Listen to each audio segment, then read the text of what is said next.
Alright, what's up everybody? We are live for NFL free agency. I'm on a little bit late because I had something come up that I had to take care of, but sorry about that. But we are on, and we've got some moves already. We saw Alec Pierce go back to the Colts, and as of 2 minutes ago, the Chiefs have signed Super Bowl MVP Kenneth Walker. That is definitely an interesting move. I thought he'd go to the Broncos, but not surprised at all. He's going to the Chiefs.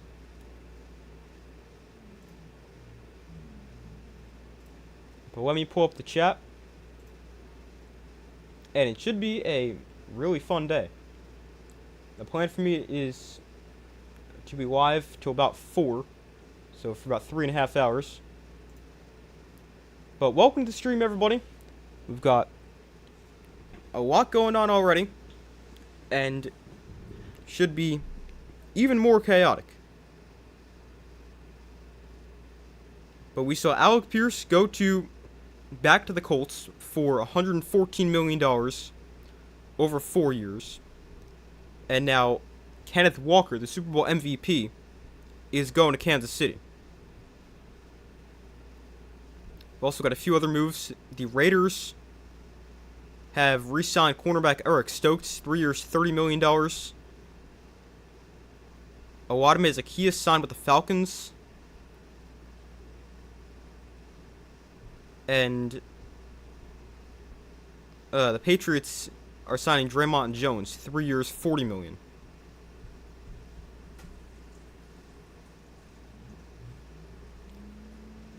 But I'm gonna create a scrolling kind of like a timeline or whatever at the bottom.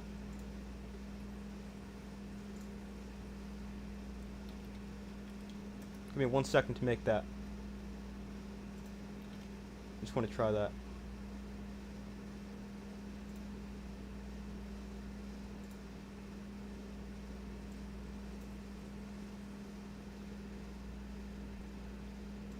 Give me 1 second.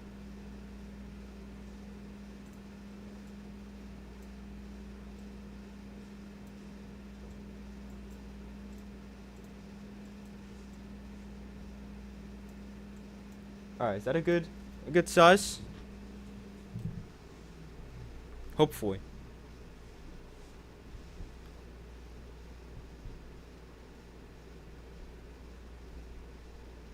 Alright, but nothing new since then, so let me get this thing in the bottom. Alec Pierce will go.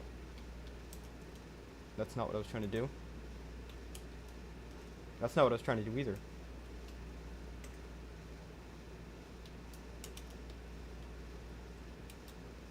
Alec Pierce to the Colts. I'm only going to put the major moves on here. Like, I'm not going to go put Draymond Jones to the Patriots on here. Dang it.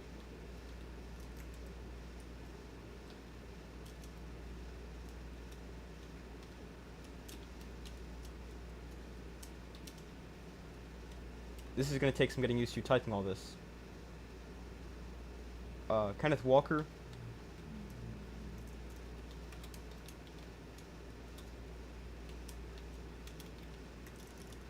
In 1 second.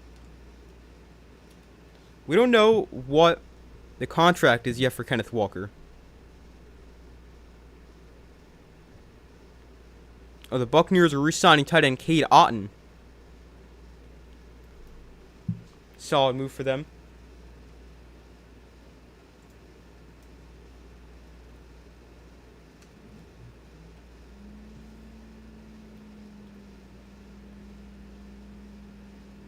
Alright, now I gotta figure out how I get this to scroll. I know there's not enough to scroll it right now.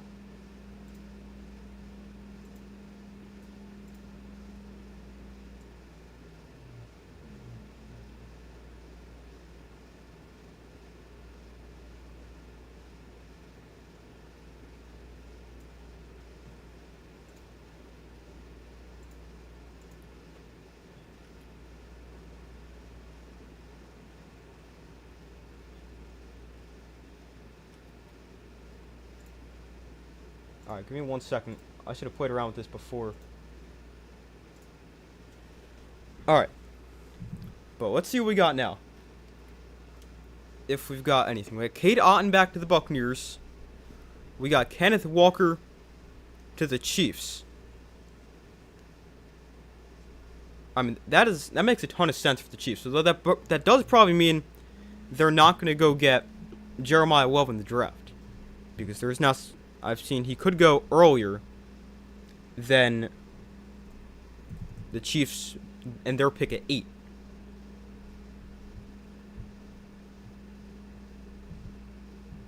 But I mean, that makes a lot of sense for the Chiefs, because you had Isaiah Pacheco and Kareem Hunt both in free agents, or both being free agents, and you don't really want to bring either of them back.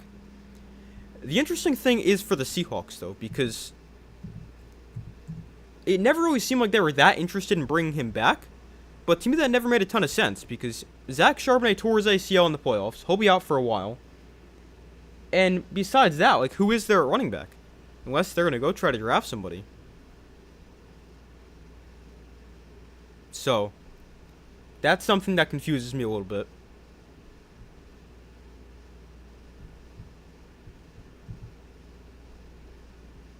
But Kenneth Walker to the Chiefs makes a lot of sense.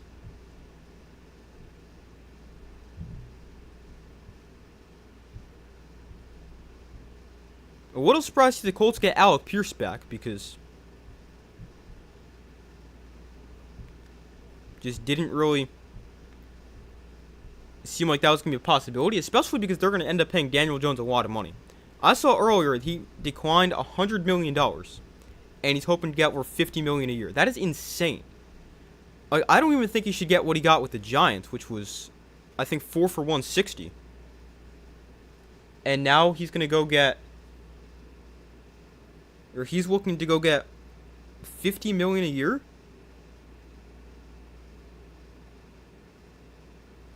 Like, that's insane if the Colts are actually going to do that.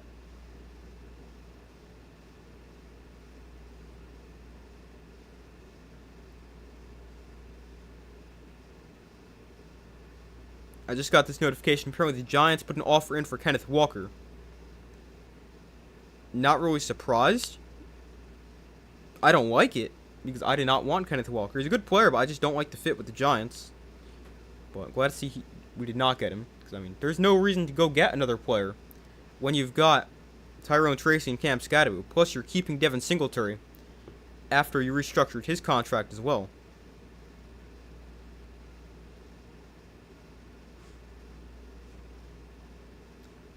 I was just going to look something up. I don't remember what it was now.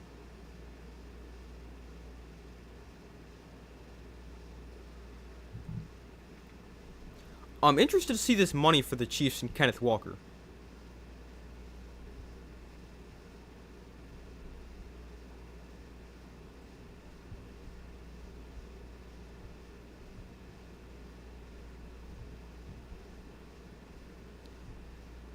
I mean, it makes a lot of sense for both sides, because Kenneth Walker, 1,000 yards this year, great in the playoffs as well. And he really did that while splitting work a lot of the time with Zach Charbonnet.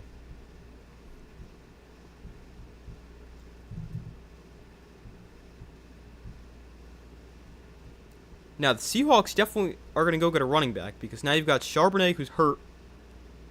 And who else do you have? You've got, George Hawani, who had 22 carries all year.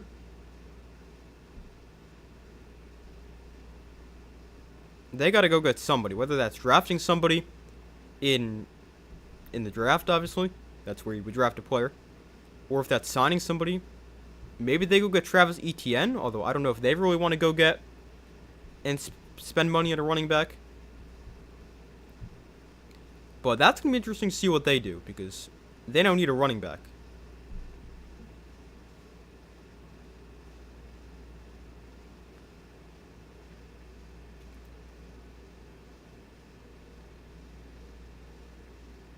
Oh, we've got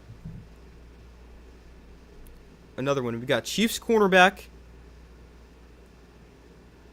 another Chiefs corner going to the Rams. Jalen Watson has reached a 3-year deal with the Rams.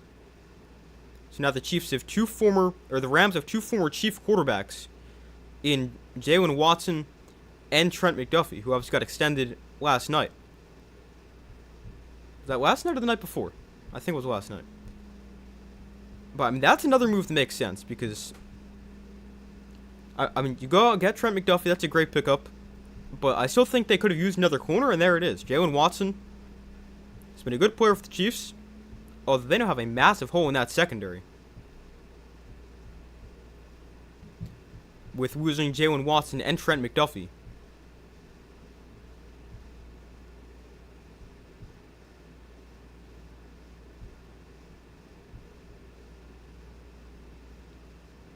Those were two starting corners for you this past season.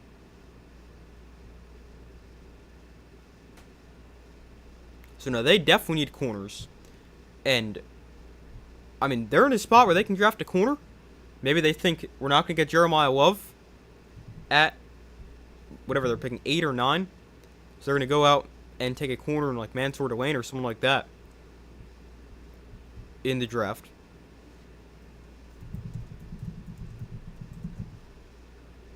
Obviously, you could go trade up or down as well. But the Chiefs, they're picking 9.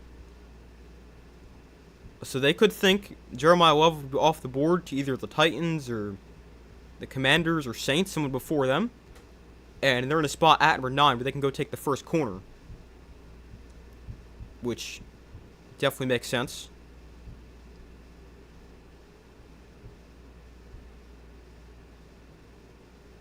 And then for the Rams, I mean, that they needed help in the secondary. If they had a better secondary, they probably win the Super Bowl. Because I definitely think they're going to beat the Patriots if they make it there. So, that makes sense.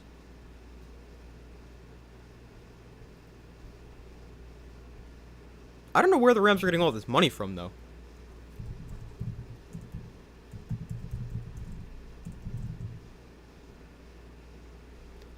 Anything big yet? Kenneth Walker to the Chiefs. That's probably the biggest one so far. And Alec Pierce back to the Colts.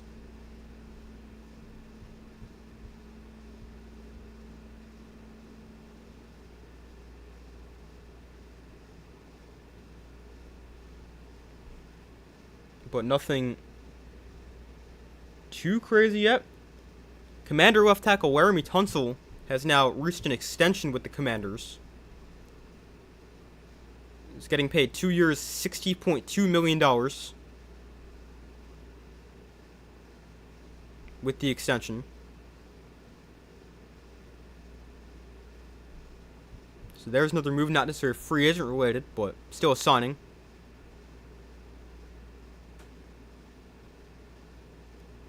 Alright, for the Chiefs and Kenneth Walker, it is a 3-year, $45 million deal, a base of $14.35 million per year, $28.7 million fully guaranteed.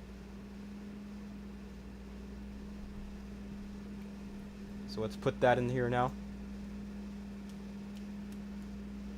Oh, wow, this is interesting. Jaelan Phillips to the Panthers. Jaelan Phillips, 4 years, $120 million to the Panthers. $80 million guaranteed. Wow, that's a lot of money.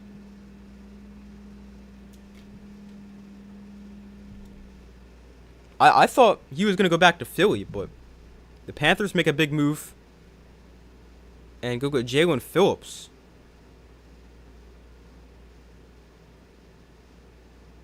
That's a big move.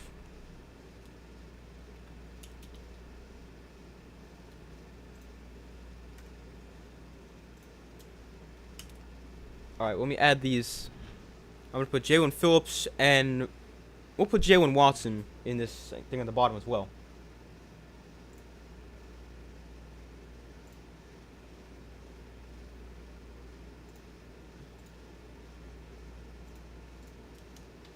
I always spell his name wrong.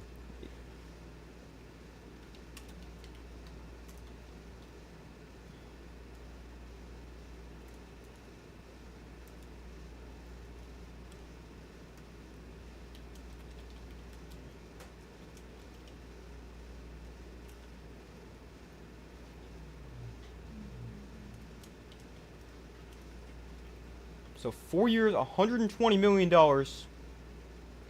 for Jaelan Phillips.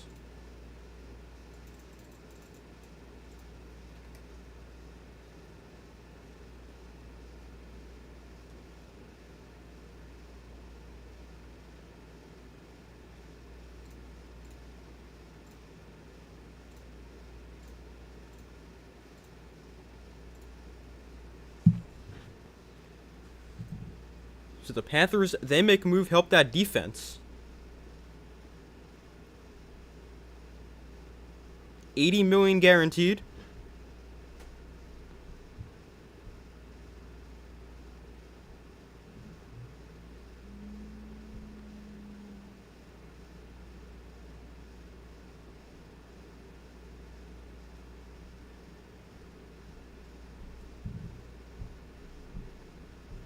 I mean, I'm surprised to see him get that much money. I saw the Eagles were trying to re-sign him like 25. But I know the Eagles wanted him back. I thought he would go back to the Eagles.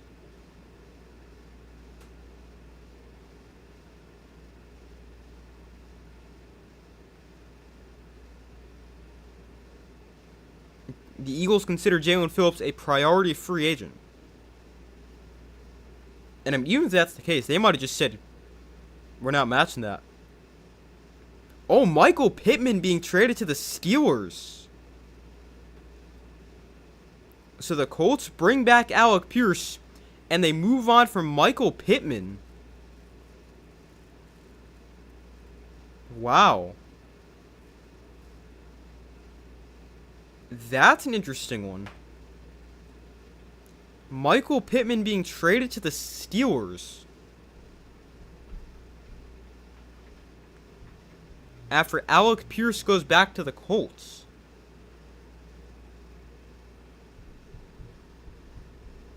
I mean, it does make sense, because I believe he's on a pretty big contract as well.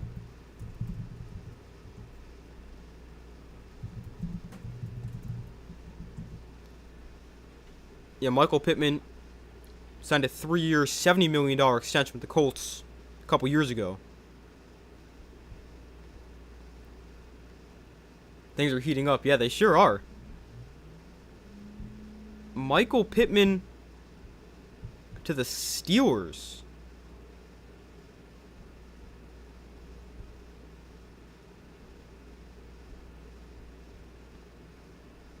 That one's interesting. 'Cause now,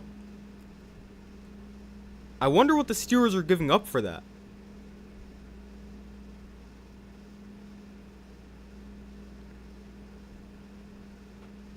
And that's actually a pretty good receiver duo. Michael Pittman, DK Metcalf. Steelers actually got something right there. I mean, I want to see what they gave up first, but that is a very interesting move. Still don't have a quarterback, and we'll see what Rodgers does. But that's now back-to-back off seasons. They go out and they make a fairly big trade for a receiver. Obviously, last year they sent, what was it, a second for DK Metcalf? I think that's what it was. I looked it up real quick.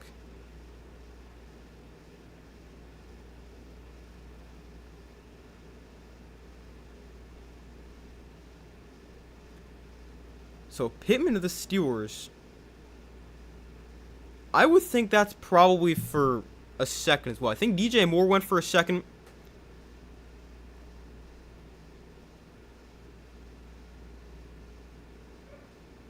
Last year, DK Metcalf went for a second round and a 7th round. And a 6th round swap. And then the Steelers paid him.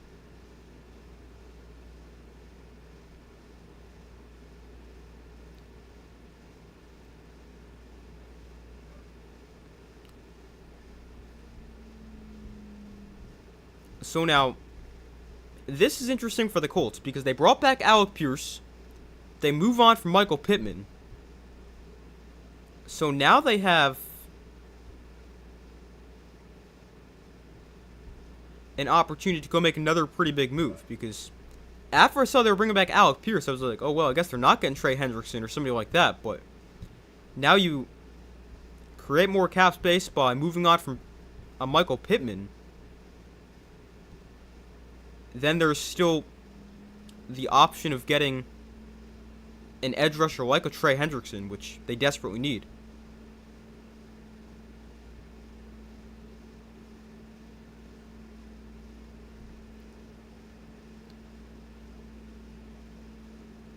Another receiver that's interesting is A.J. Brown. I've seen his name, obviously, in trade rumors for a long time.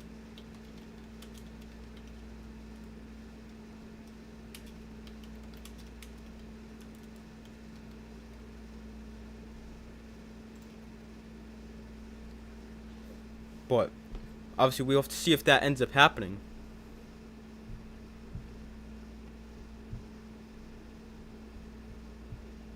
Although I saw this before that there was definitely a few teams on a list that were interested in him.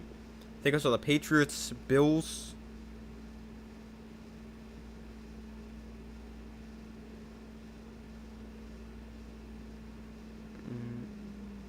Bills, Chargers, Patriots, and Chiefs among teams who'd be interested, or among teams A.J. Brown would be interested in playing for.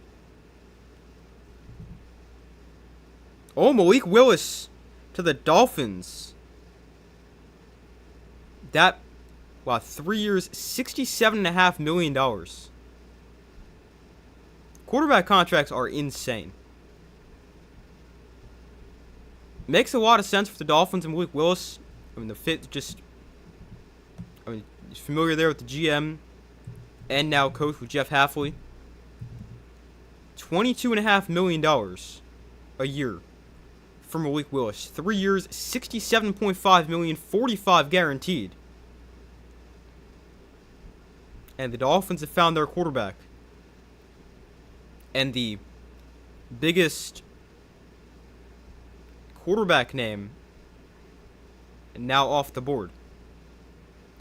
And we've also got the Ravens are signing offensive lineman John Simpson to improve that offensive line. I believe he used to play for the Ravens.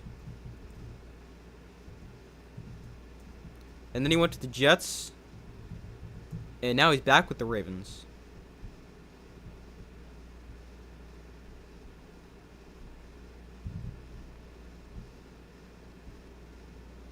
But if I remember that correctly,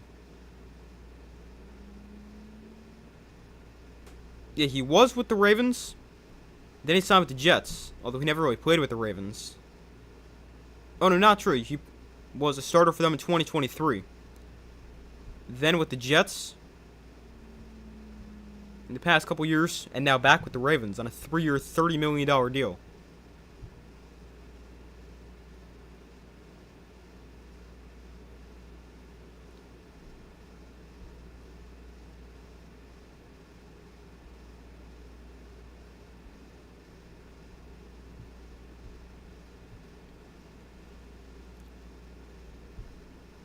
And the trade terms for Michael Pittman to the Steelers, it's just a late round swap. Plus, the Steelers are preparing to sign Pittman to an extension. Wow. So I guess the Colts were just looking to get off his contract and just get something back in return. Even though it doesn't look like much with it being a late round swap.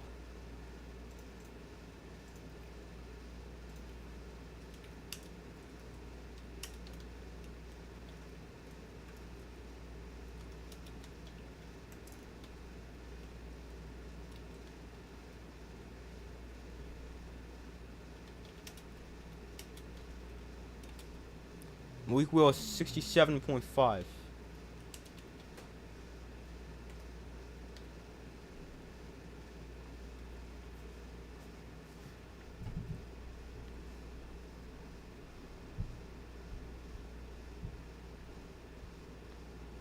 But I mean, I really don't hate that move because he's got a lot of potential. He's never really gotten a completely fair chance as a starter.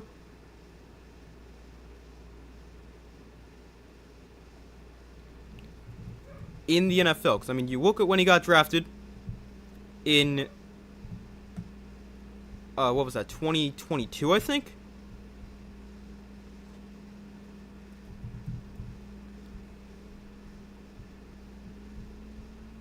let's see. Yeah, he got drafted in 2022, so he's been in the NFL 4 years, obviously. And he was never really great, never really got a true chance to start. I mean, this year he started a few games. He also started a few games his rookie year, but was not good. In fact, didn't even throw for 100 yards in a game during his rookie year. Then 2023 didn't really start at all, I don't think. Unless he started the game where he threw 5 passes in the entire game. Then last year he made a couple starts and was very solid. And then this past year, he was actually really good, replacing Jordan Love. This year, 5 touchdowns, no interceptions, and he looked really good. Also completed 85.7% of his passes this year.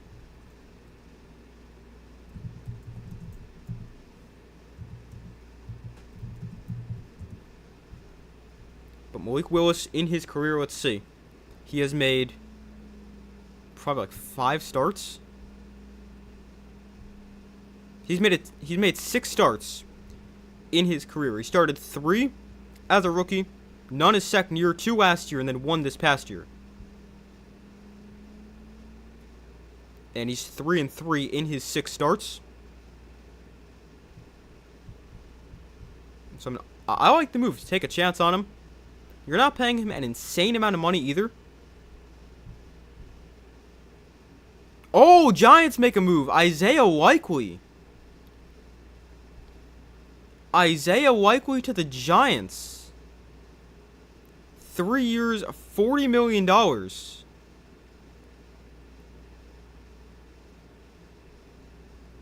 Okay. I don't mind that. We definitely have bigger needs than tight end, but he's a very solid player. Follows John Harbaugh from the Ravens to the Giants. I like that one.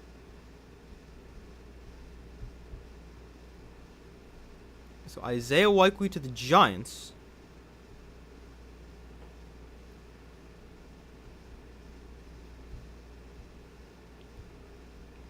I like that one.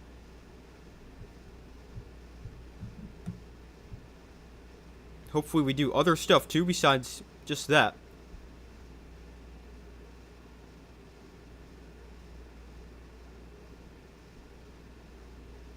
So Likely to the Giants for about $13 million a year. Yeah, 13.3 a year. Just woke up, so many things happening. Yeah, it's been crazy so far.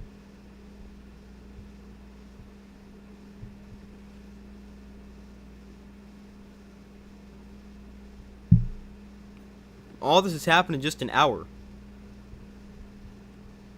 Illegal tampering period's been over for been active, I guess you could call it, for 56 minutes.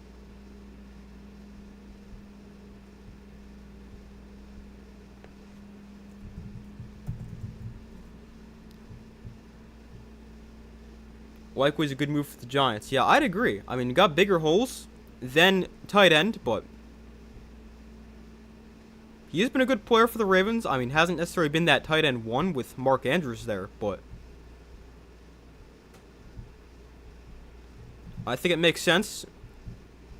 He's familiar with John Harbaugh.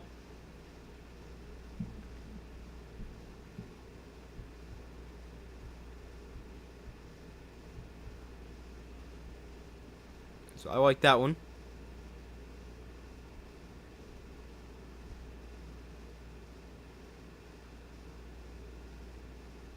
Likely gets 3 years, $40 million, could get up to 47.5.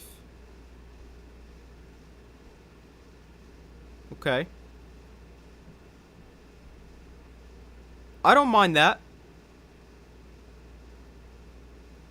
The Jets signing free agent defensive end Joseph Asai, 3 years, $36 million.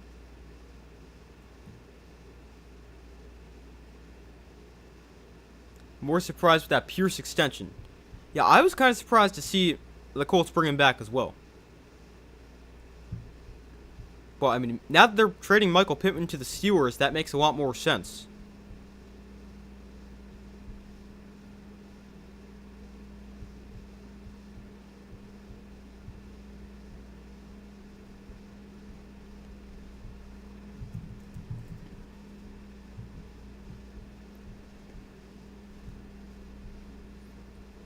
But Alec Pierce, he was their leading receiver this year.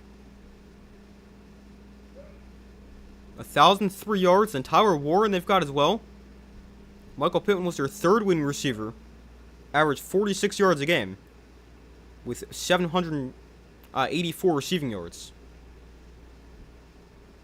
So, I mean, it makes sense. He's also getting older. I mean, he's not old, but on the older side. He's 28 now.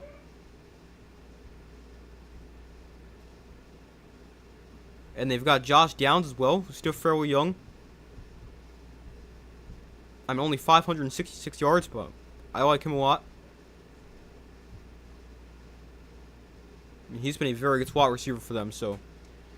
I mean, it surprised me to see him go back to the Colts, but when they had the plan of moving on from Pittman too, not that surprising.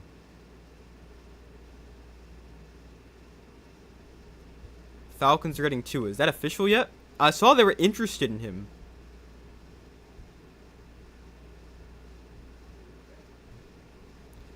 But, I mean, that's just a move that doesn't really excite me that much.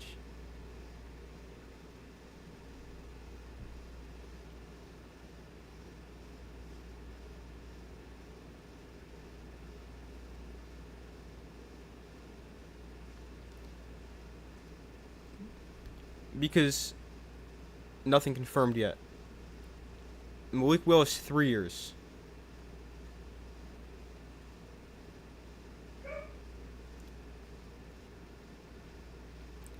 But yeah, not confirmed yet. Okay, so I just wanted to make sure I didn't miss anything. But yeah, that's a move that I don't love if you're the Falcons, because now you've got two lefty quarterbacks with Tua and Penix. And I mean, Tua could be good, but I mean, he was also not very good this past year. So like, he's probably a guy who's going to sign for a vet minimum, getting released from a big contract like Kyler Murray is. But I mean, I guess if Tua's going to get paid not that much, he could be worth it. Because I mean, he has been pretty solid when healthy. Probably outside of this year, though, because it wasn't that good.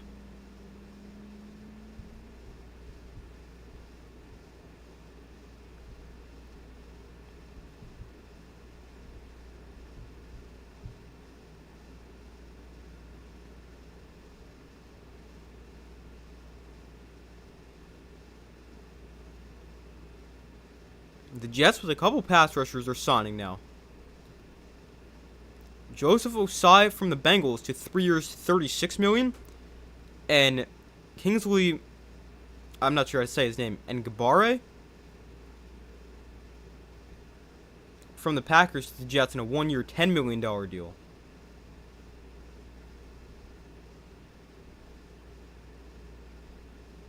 So the Jets trying to improve that defense. They also traded for Minka Fitzpatrick earlier today.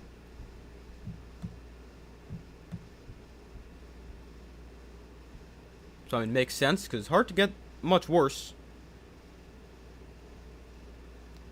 The Steelers are paying Michael Pittman $59 million over 3 years on his extension. It was going into the final year of the contract. So now they get him for pretty cheap when it comes to the trade. And they give him about $20 million a year. So I mean, really not that bad of a move for the Steelers.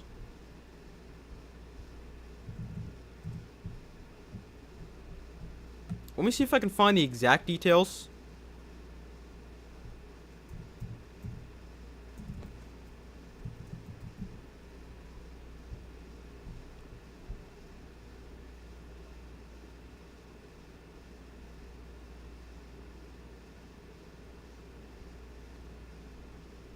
Now, it just says swapping late round picks.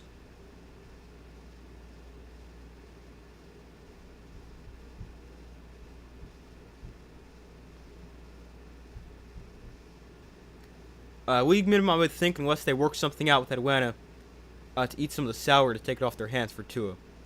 Yeah, that makes sense because, like, I think what usually happens is when they get released off a big contract, like a Tua or a Kyler Murray or like Russell Wilson a few years ago, they end up signing for the league minimum.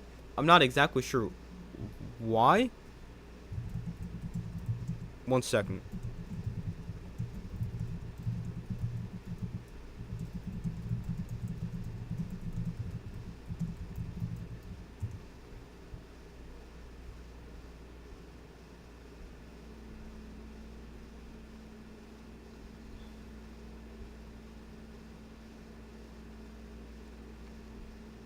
Also, the reason that happens is because there could be a clause in the new contract that could reduce what the old team pays. So they want to get their money, in Tua's case, from the Dolphins. So that makes sense. Why they would sign for a league minimum like that.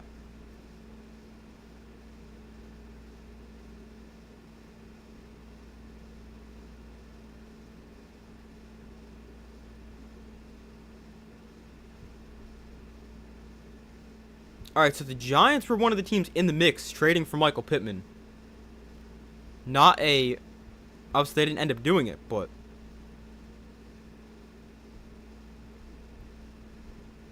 I read the Giants were considering trading for him.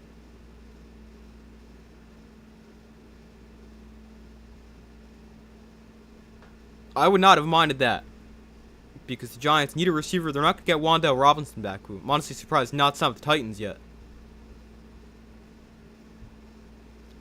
But they're going to need a receiver because now you've got Darius Slayton, who can't catch, as your wide receiver too. And that is just not ideal.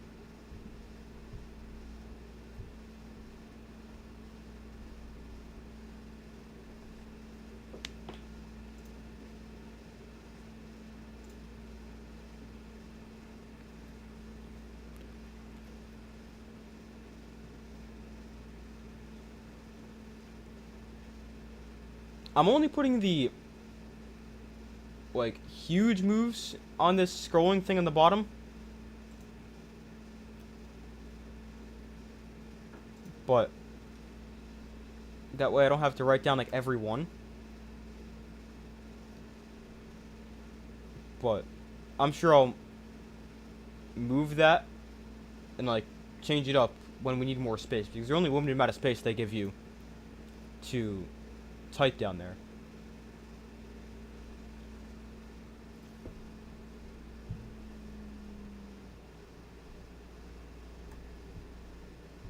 The Jets with another move. Demario Davis to the Jets. 2 years, $22 million, $15 million guaranteed.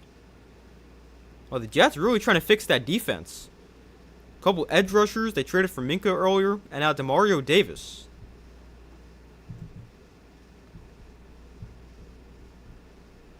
They're also a team with quite a bit of cap space.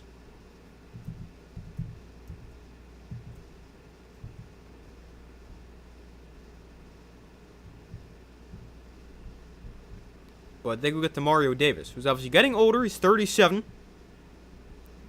But, I mean, he's still been a good player. He's done a great job staying healthy over the past few years. When you look at his games played.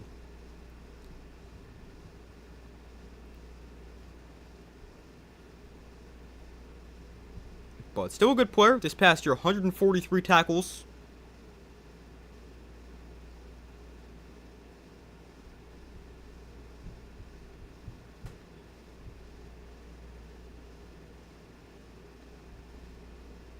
I think the Ravens should have kept Likely. I mean, I can understand that. But, I mean, he also probably wanted to go somewhere where he was going to be more involved, as opposed to a second tight end. I mean, I don't think the Giants is necessarily the best.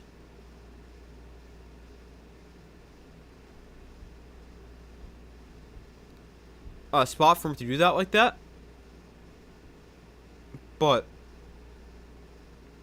I mean, I do think he's going to get more of a role with the Giants than he would have gotten with the Ravens. Plus, I mean, he also follows John Harbaugh.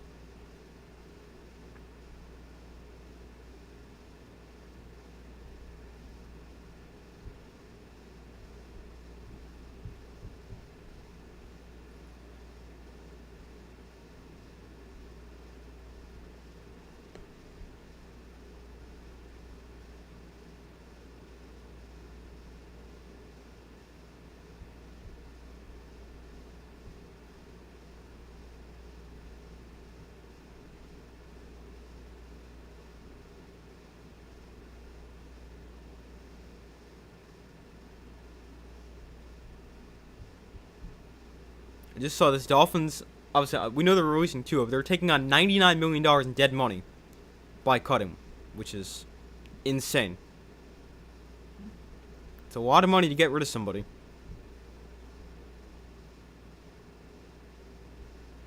Got another move, tight end Austin Hooper to the Falcons. 1 year, $3.25 million. He goes back to the Falcons where he was earlier in his career.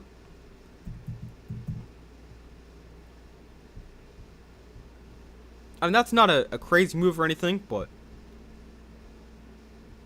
he could still be a solid tight end too, right there behind Kyle Pitts. They franchise tagged.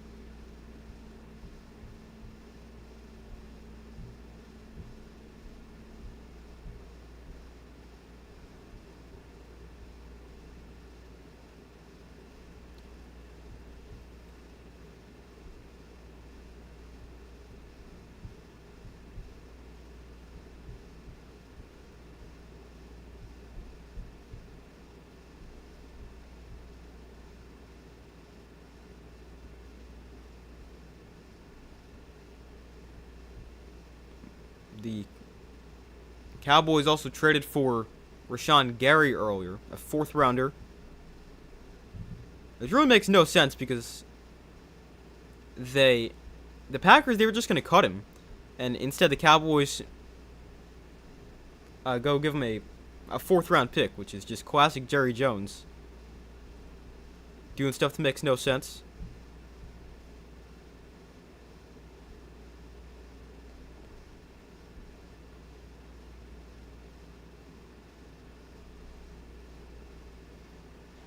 Yeah, $99 million in dead cap is crazy.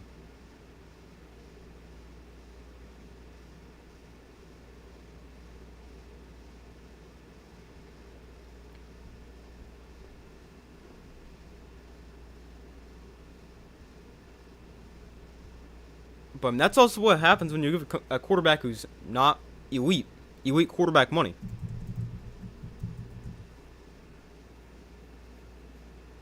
Like, I mean, Tua was given $212 million. Given $53 million a year.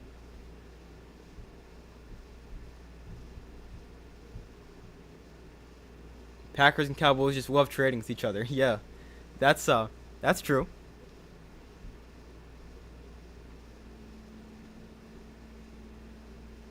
Who do you think won the Crosby trade, Raiders or Ravens? I mean, oh, hold on, I just realized I didn't put...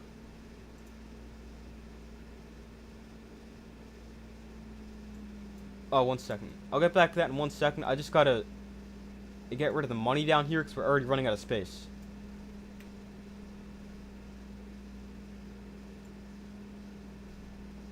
So I'll just put the teams.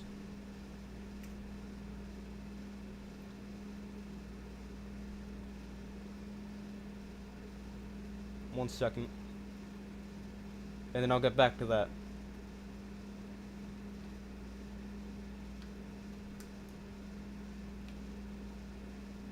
Alright, now we got some space. Alright, the Max Crosby trade, I don't know, I like that for both sides, because the Ravens, they needed a pass rusher. They go out and they get Max Crosby, who's been one of the better pass rushers in the NFL. So that really helps the defense, but I also like the move for the Raiders because, yeah, he could have really helped and be a building block on that defense, but he was also someone who I don't necessarily think fit their timeline perfectly because he's 28, and they're going to have a pretty young team with Mendoza and then everyone else they bring in. And Max Crosby also made it clear he didn't really want to be there. So it makes sense getting 2 first-round picks for him. You got the 14th pick this year, and next year's pick will probably be late in the first round, but it's still another pick where you can get a good player. Plus, next year's draft class looks really good, so I kind of like the move for both teams.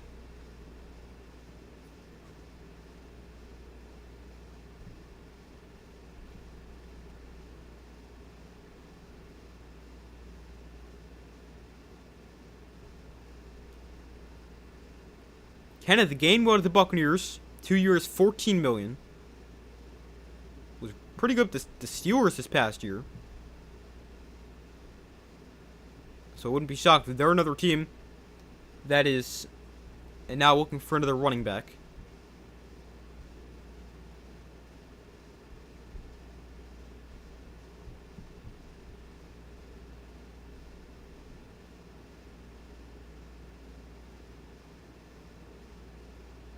The Giants have signed a punter. Ravens punter Jordan Stout to the Giants, 3 years, $12.3 million. That makes him the highest paid punter in NFL history. What is the point of paying a punter?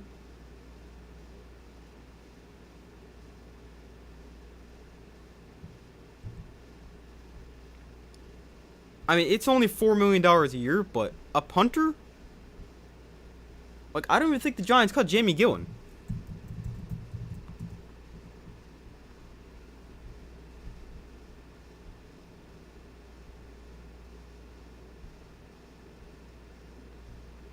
So the Giants have signed a punter.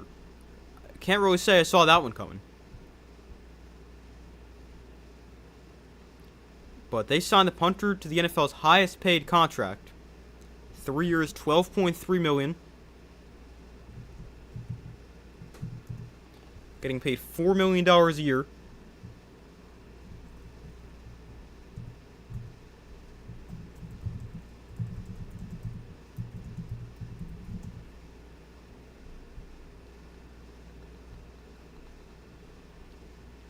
You guys get ripped off, would only pay Seattle's punter that much. Yeah, I just looked it up. He was one of the higher paid punters, I think.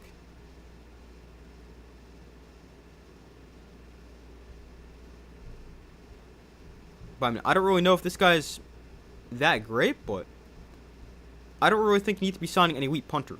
So, it's kind of my thinking right there.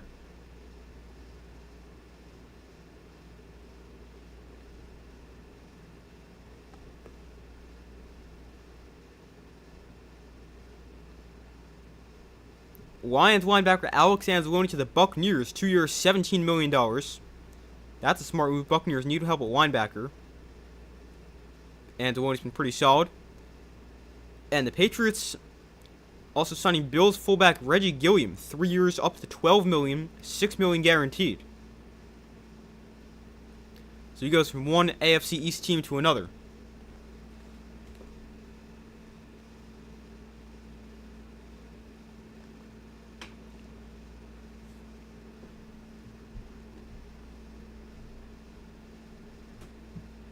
Need some defensive tackles. Yeah, the Packers, they can definitely use some help up front. Get Micah Parsons some help along that defensive line. That would make a lot of sense.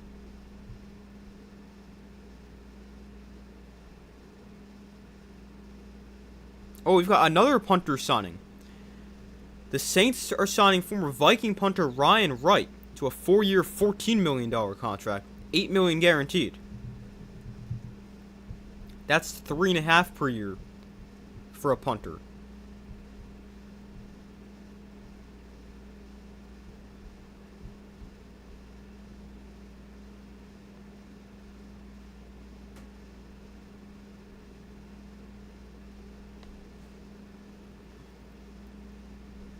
So we see a couple punter signings in the span of like 3 minutes. Giants, Jordan Stout. Now the Saints getting Ryan Wright.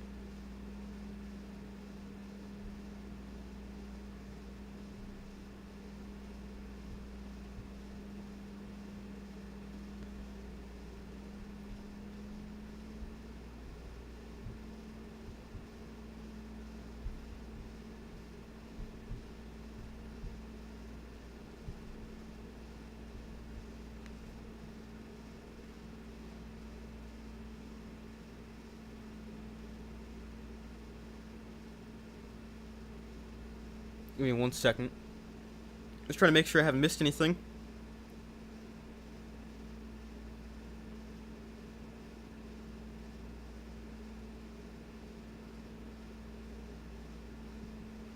Oh, the Titans are signing Mitch Trubisky. Interesting. I guess to back up Cam Ward.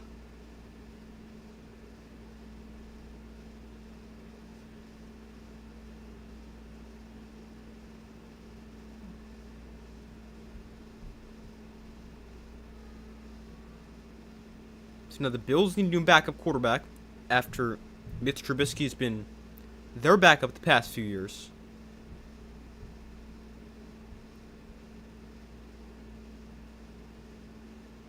Maybe cutting Levis. Well, I actually completely forgot about Will Levis.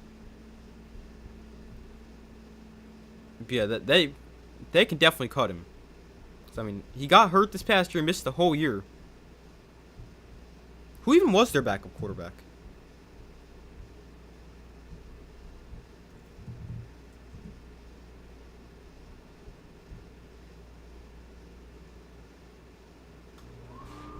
Let's see. Their backup quarterback was Brandon Allen. Yeah, Brandon Allen was their backup.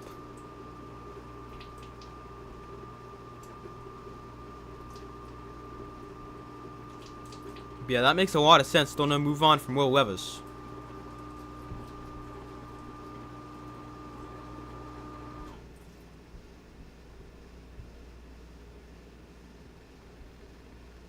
He's a guy I wouldn't be shocked is signed by somebody because, I mean, he's still got a lot of potential. It is still pretty young as well.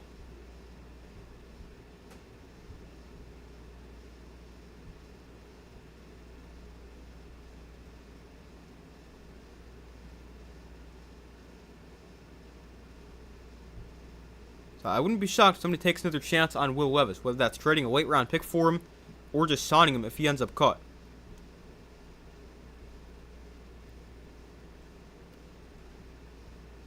So we just saw this. The Giants' contract for Isaiah Likely makes him the third highest paid tight end in the NFL.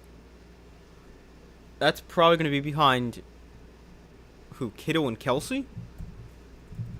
No, Kelsey doesn't have a contract.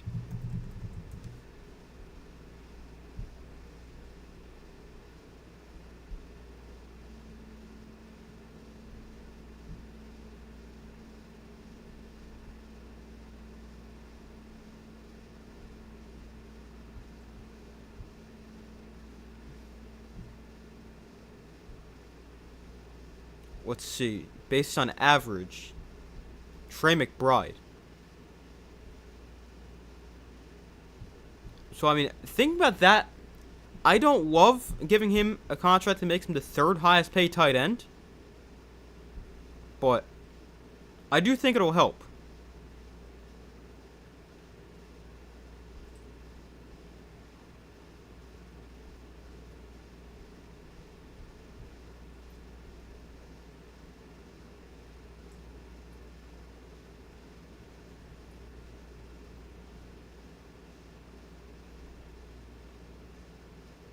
This is interesting, too.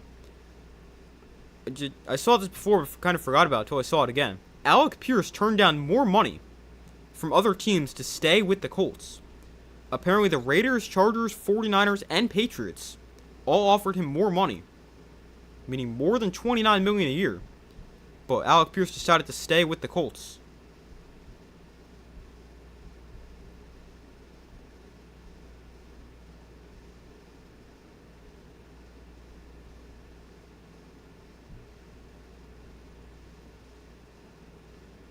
would have re-signed Robinson with that money. Yeah, I mean, I probably would have preferred to do that as well. Unless they're going to go a lot of 2 tight end sets, two receivers, 2 tight ends. Which I guess is a possibility.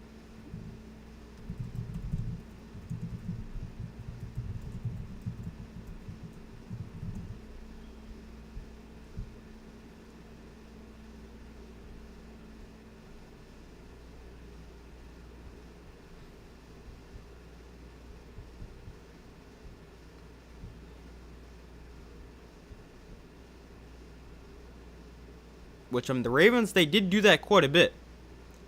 The Ravens ran 12 personnel, meaning 1 tight end, or 1 running back, 2 tight ends, 35% of the time. This past year, which was 3rd most. They were at 31% in 2024, which was 4th most. So, I mean, maybe that's what they do. And they were trying to go with a tight end instead of a receiver. I mean, they could still use another receiver, though.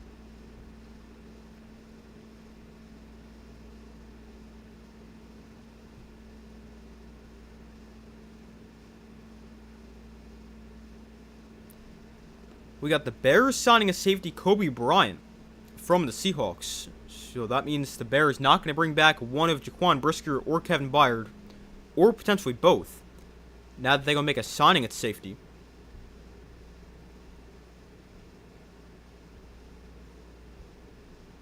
I would think Kevin Byard would probably be the option they're not going to bring back,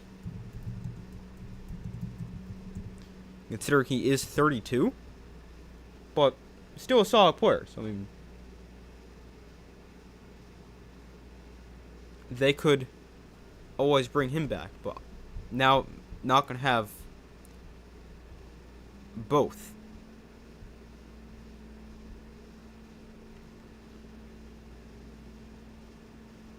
Draft is pretty deep wide receiver this year. Yeah, that's what I've been thinking. They're probably happy with drafting a receiver, because it is a fairly good receiver class.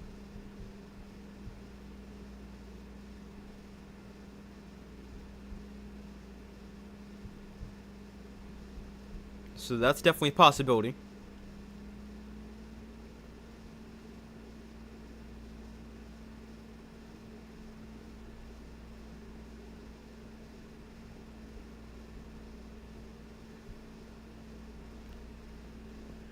But the only reason I could think of the Giants not bringing back Wan'Dale Robinson for that money instead is I think he would definitely want more than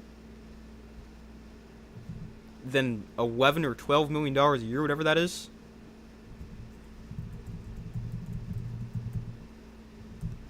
Well, he's projected to get between 17 and 20. And potentially even higher as well. So that could be why they're trying to find somebody else.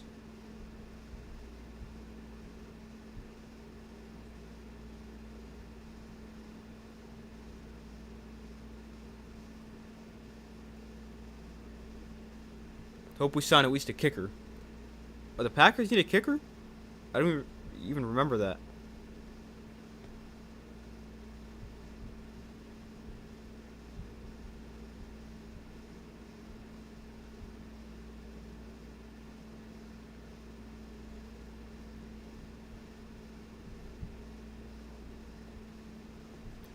I don't even know if there are any kicker free agents available.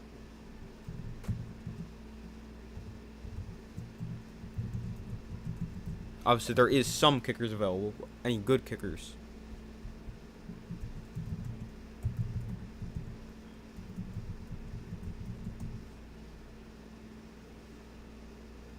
Oh, McManus. How did I forget about him? Yeah, they definitely need a kicker. I don't know how I forgot that.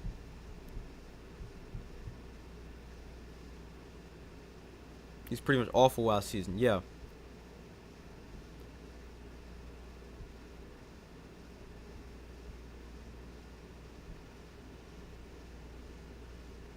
I mean, there's definitely some options. I mean, there's always options with kickers.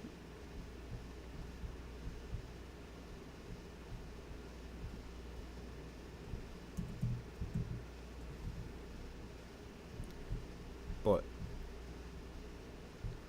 you guys definitely do need to upgrade a kicker. Don't want to go into next year with McManus still. Although I feel like kicker is one of those spots where you don't have to be like super on top of signing one. Like obviously if you can get an elite kicker, that's great, but you also don't need to go after a kicker right away.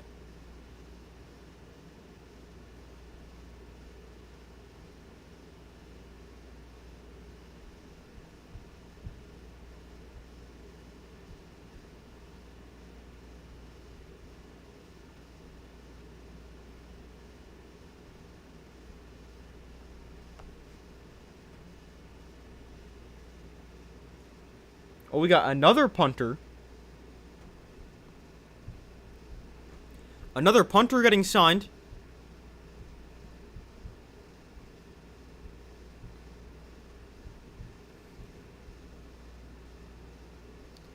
And Dolphins punter Jake Bailey.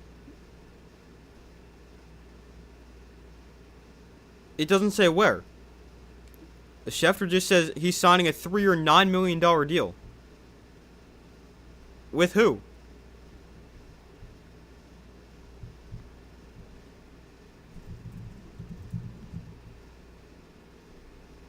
Like that's great. We know he's getting $3 million a year over 3 years, but who's he signing with?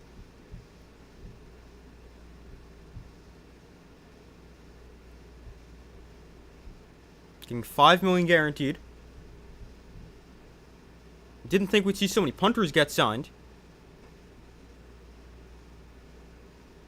Oh, the Falcons. Jake Bailey going to the Falcons.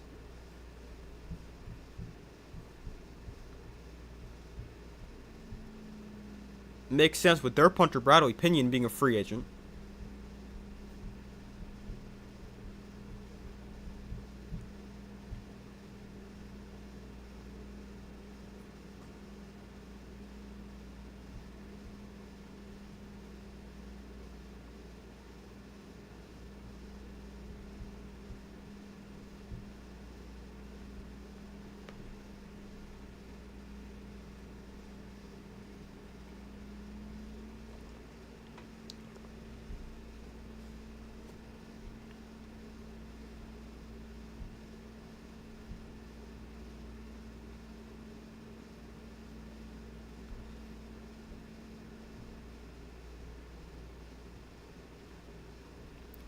So apparently, Giants' new punter Jordan Stout was a first-team All-Pro this past year. I didn't even realize that. So that definitely means they're going to move on from Jamie Gillen, who, I mean, really just isn't that good.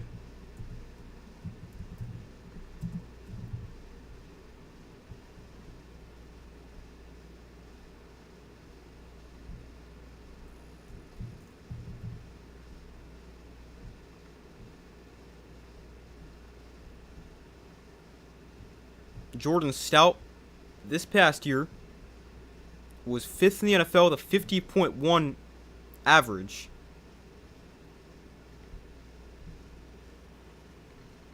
And he got 45.28% inside the 20.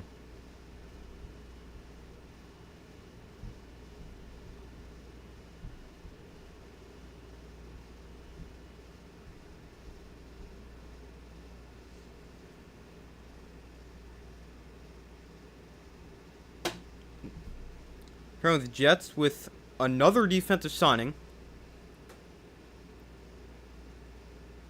Oh no, we've got that one already. One of the edge rushers.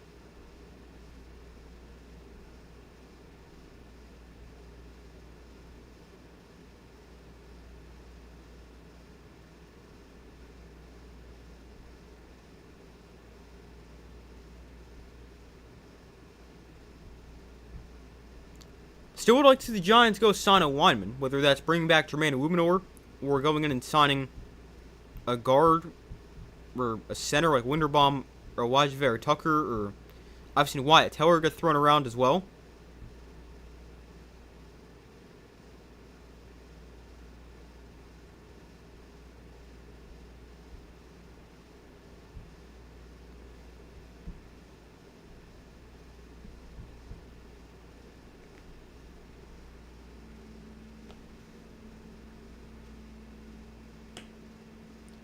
We've got the Titans signing a former Giant, although it's not Wan'Dale Robinson, but it's another offensive player. It is Daniel Bellinger,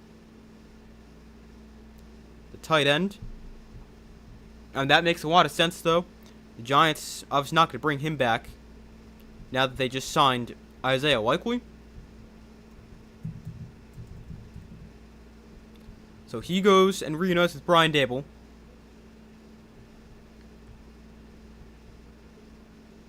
He's a solid tight end. At this point, I feel like we're going to stack draft picks in 2027. I mean, not a bad idea with how good that draft class is supposed to be.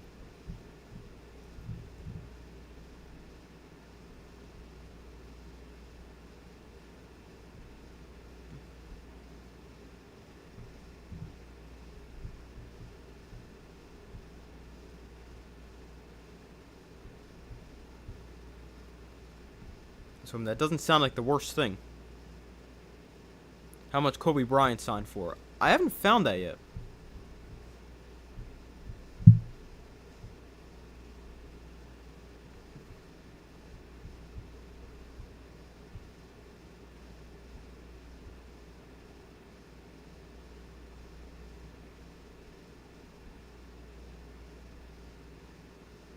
$3 years, $40 million for Kobe Bryant.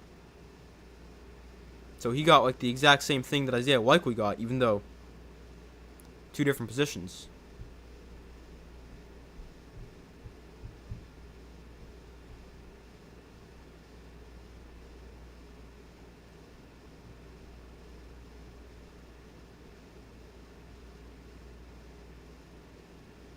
Jalen Carter would be good.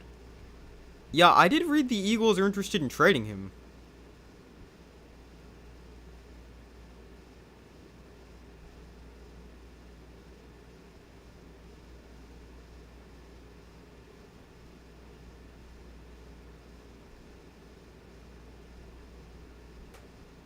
Which, I mean, they just signed or extended Jordan Davis. So they could trade away Jalen Carter. Although, I mean, I'd imagine you have to give up quite a bit if somebody trades for Jalen Carter, considering he is one of the better defensive tackles in the NFL.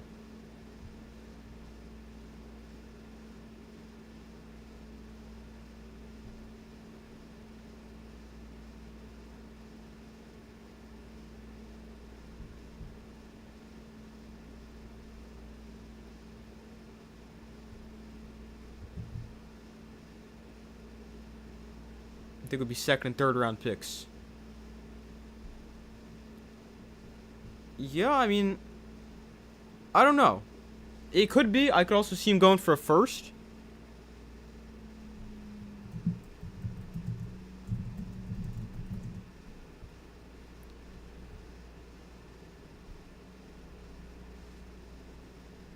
Yes, second sounds reasonable. Or second and third.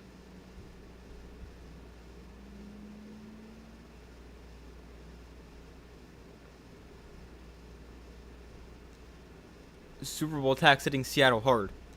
Yeah, I mean, that's one thing I'm interested to see with the Seahawks, because they have a lot of free agents. So how they're going to either bring them back or replace them is going to be pretty big, because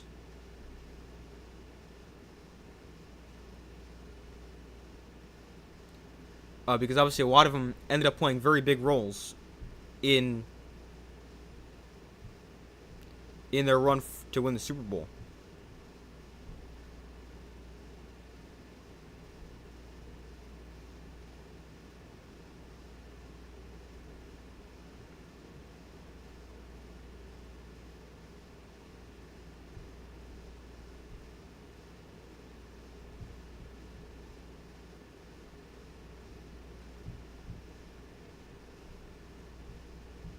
See if we got anything else right now.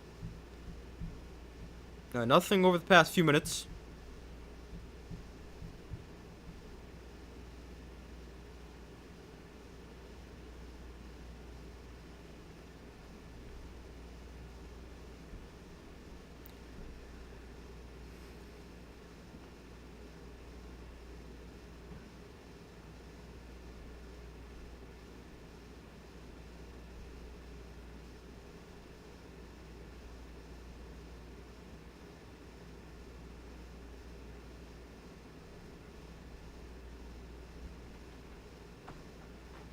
Reading about Jalen Carter, I don't see it where he could potentially, what he could potentially go for, but I wouldn't be shocked if he goes for a day 2 pick.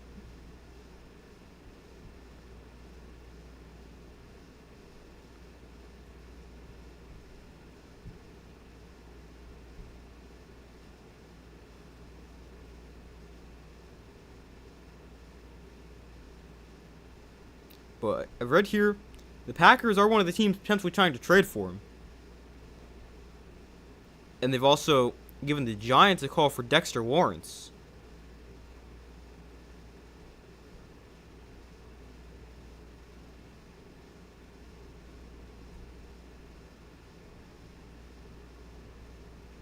But that doesn't seem to be too likely. If anyone the Giants should trade, I think it's Kayvon Thibodeaux, which, I mean, it makes so much sense. I just don't know why they're not going to do it. Because you've got Kayvon Thibodeaux, who's a solid player, not the greatest guy in the world, but he's a solid player. And you've got 2 edge rushers. You've got Brian Burns, you've got Abdul Carter. And, I mean, yeah, Thibodeau's a solid rotational piece right now, but he's a former first-round pick, had a decent year this past year, and I just think it makes a lot of sense to get something back for him when after this next season he's going to leave in free agency for nothing. So I think you might as well get something, even if it's a 3rd-round pick. I'll gladly take that. So I don't know why they wouldn't try to go do something about that.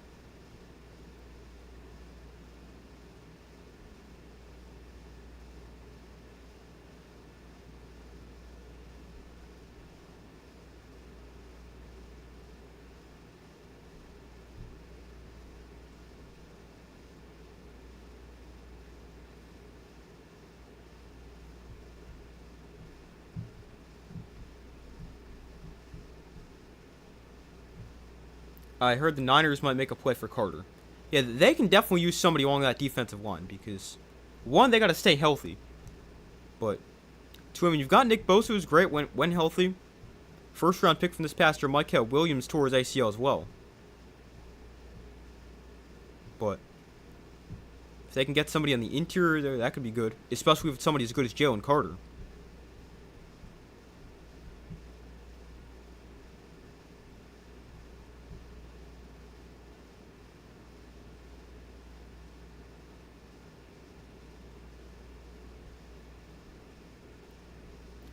So the Daniel Jones contract talks. This is from earlier today. I briefly mentioned this. So apparently the Colts offered Daniel Jones Sam Darnold money. So like $33 million a year. I think Darnold got 100 over 3 years. Yeah, he got 100.5 over 3 years, 55 guaranteed. Which could be the same thing Baker Mayfield got as well. Yeah, it's the same thing Sam Darnold and Baker Mayfield got. I think that's the perfect contract for Daniel Jones. But now, the Colts, they gave him that contract, or offered him that. About $100 million, 3 years. And Daniel Jones comes back and says he wants $50 million a year. Which is crazy. So, I mean, I'm really interested to see what ends up happening with that. Because the Colts, they did transition tag him.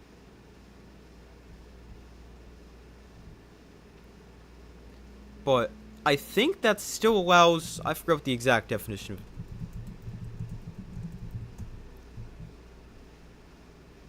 It is,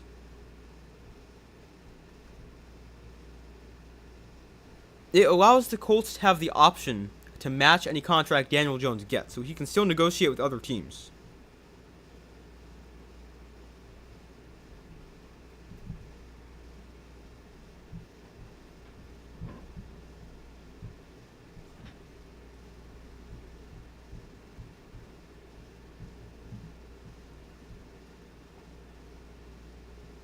The Lions make a move for an offensive lineman. This is a few minutes ago, but I missed that. They signed Panthers center Cade Mays, 3 years, $25 million. Which, that makes a lot of sense because they've got massive needs along the offensive line right now.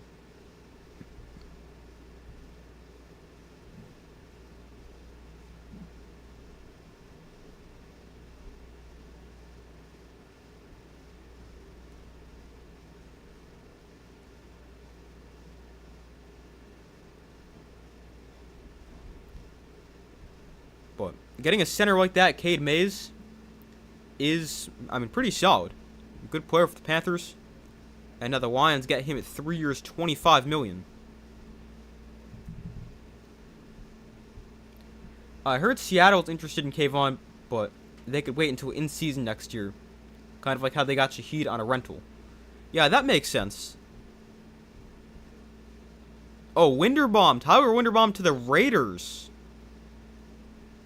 3 years, $81 million, $60 million guaranteed. Highest paid interior offensive lineman in NFL history. That makes a lot of sense. He was going to get paid a lot. He's going to be the highest paid center. He is. He's now not only the highest paid center, highest paid interior lineman. And the Raiders, that is a huge move for them. Really upgrades that offensive line, which obviously needs desperate help. So that's just over $20 million a year? No. It's $26 million a year. I thought that was 4 years. It's 3 years for Linderbaum.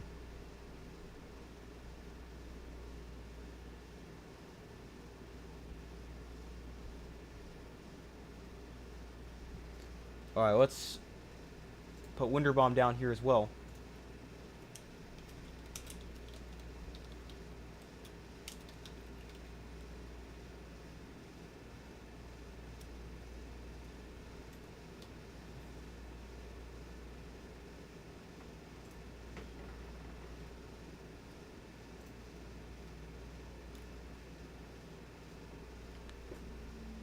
$50 million is crazy talk for Indiana Jones. Yeah, that's insane.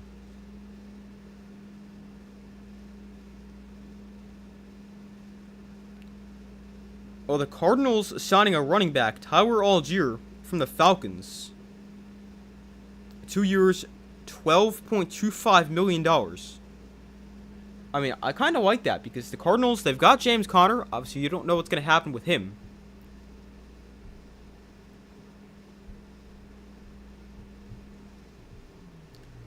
But Algier going to the Cardinals makes sense. You've got Conner coming off the injury. Could also get cut. And outside of him, you don't really have a running back. So getting somebody like Tyler Algier makes a lot of sense.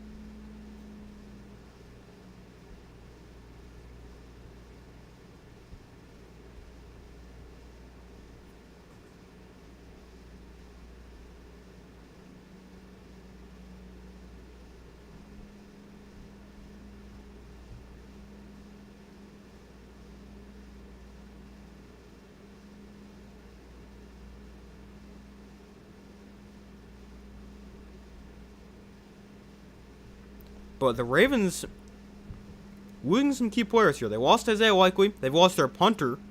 And now Tyler Linderbaum to the Raiders, which is a huge move for the Raiders. They needed that help along the interior of the offensive line. And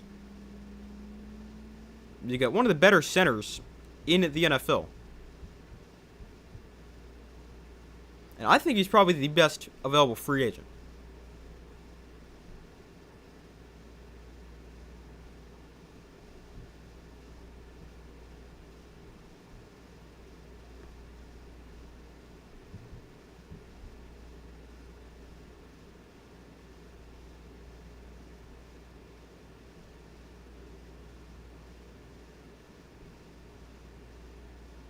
Wow, this is kind of insane. Teams have offered Mike Evans more than $27 million a year. I mean, he's a good player, but he's getting older coming off the injury. I did not think he'd get paid that much. So we still don't know where he's going, but that's a lot of money for Mike Evans.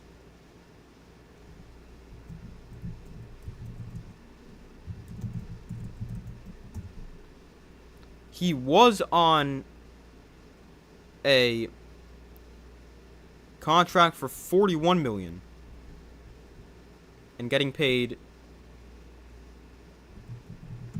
20.5. That'd be a pretty big raise for him.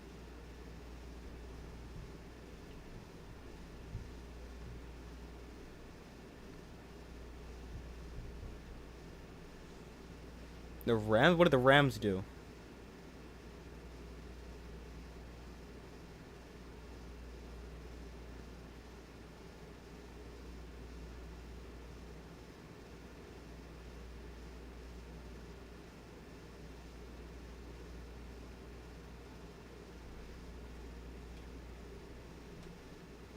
Not sure. I saw they signed Jalen Watson before.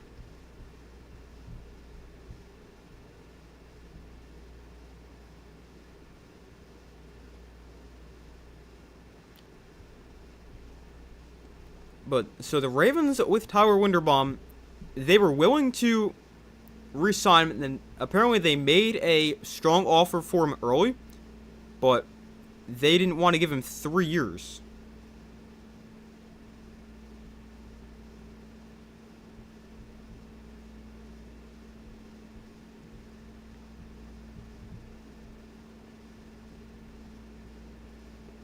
I mean, it does kind of make sense, or doesn't really make that much sense that he would only want 3 years. You would think it'd be 4.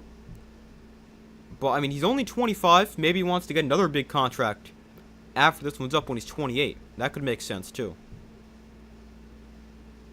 Assuming he's good, that is.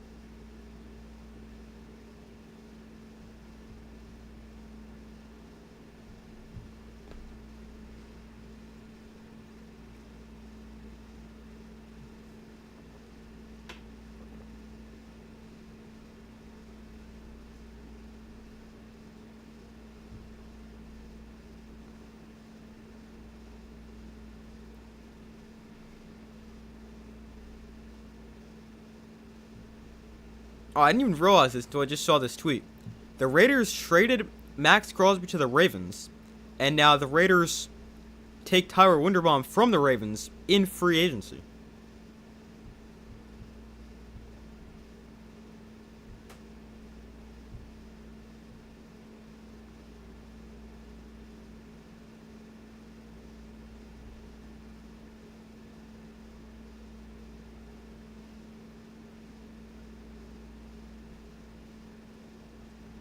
This is also kind of crazy. Tyler Linderbaum is the highest paid center by now $9 million.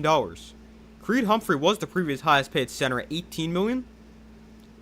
Now Tyler Linderbaum getting paid $27 million a year, which is kind of crazy.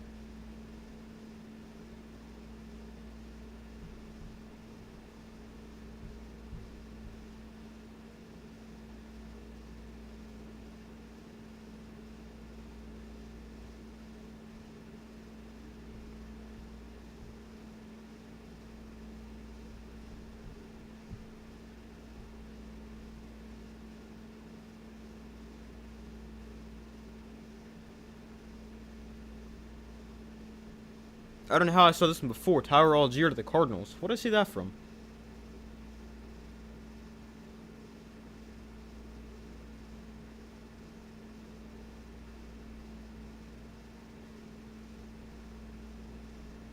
Ravens have no O-line. Yeah, it's kind of crazy. I mean, they did sign John Simpson before, but it is going to be hard to replace Tyler Linderbaum, considering how good he is.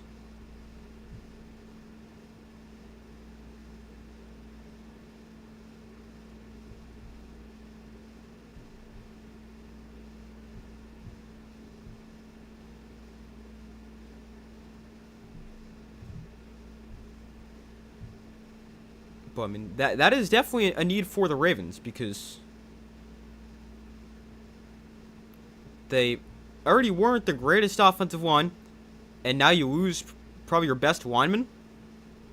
So they're definitely need to do something, whether that's the draft or free agency.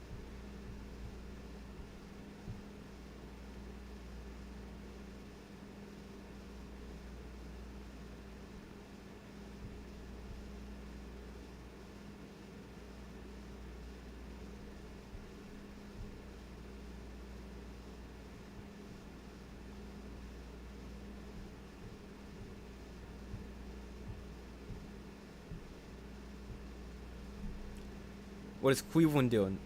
I'm not sure. I mean, they need an offensive line as well. I think Rasheed Walker is a pretty realistic option for them. The Packers left tackle. But the interesting thing about the Browns, they don't have a ton of cap space yet. They have a ton of needs.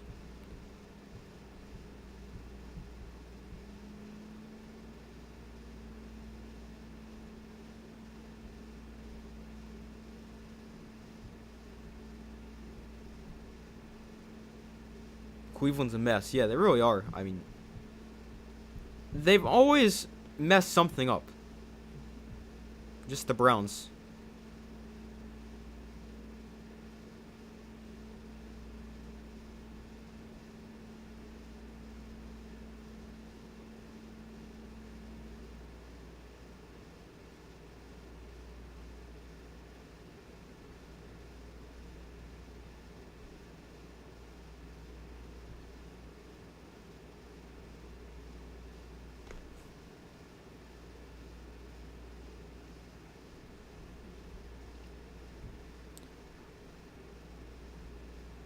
Let's see what else we've got. Looks like nothing too new at the moment. So Linderbaum doesn't only become the highest paid center, he becomes the highest paid interior lineman as well. Because Cowboys, Tyler Smith was the highest paid interior lineman. The average $24 million a year. Linderbaum topped that by $3 million. He's getting paid $27 a year, which is definitely a lot.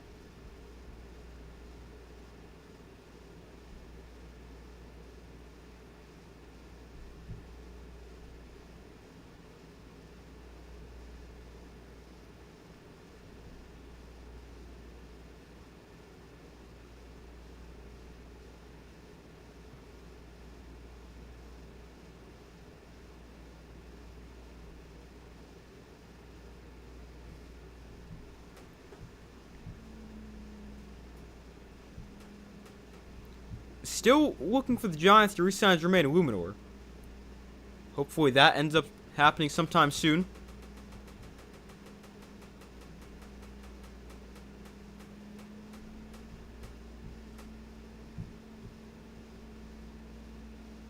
Because he's been a very good right tackle for the Giants. I mean, even though he's getting older, I think he's 31 or something.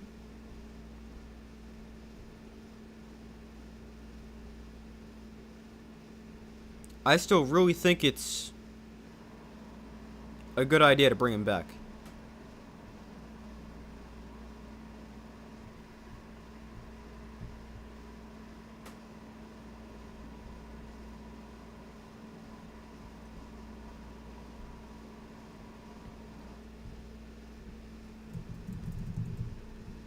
Like Jermaine Illuminor, he is 31 right now. But even though he's older, it's still definitely worth bringing him back, I'd say. He's not going to be the most expensive guy.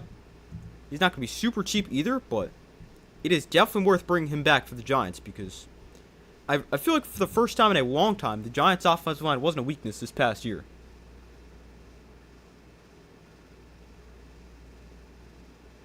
Travis Etienne signing with the Saints. Interesting.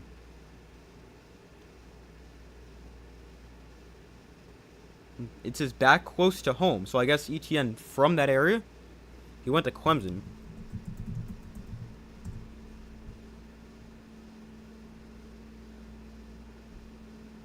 So I guess that is still fairly close. So the Saints go out and get a playmaker for Tyler Shough, and I mean, that's interesting. Because they were a team I really thought were going to get Jeremiah Love in the draft. I mean, that's still possible, but now you're going to be be paying ETN a decent amount of money, and you've got Alvin Kamara, even though he's getting older. So maybe they're going to go receiver in the draft. But that's an interesting move.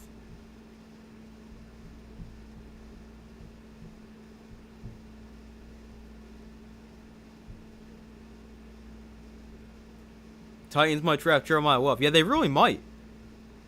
That's what I'm thinking. Because now you've got the Chiefs sign a running back, the Saints sign a running back. And when you look at the first 7 before that, the Raiders are taking Mendoza, Jets are not going running back. Cardinals, they just signed Algier, although it's still possible if they want to. But I wouldn't. The Titans make sense. I don't think the Giants do it. The Browns wouldn't do it. Maybe the Commanders do it. Because they can upgrade their running back room. But that's interesting. Because now 2 of the best landing spots for Jeremiah Love now signed a running back in free agency.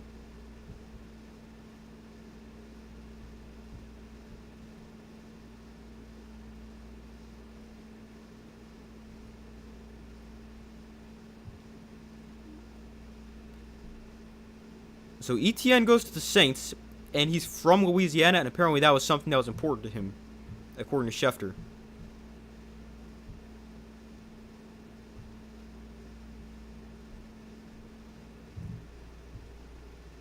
But I mean, I like that move. You're probably not paying him too much.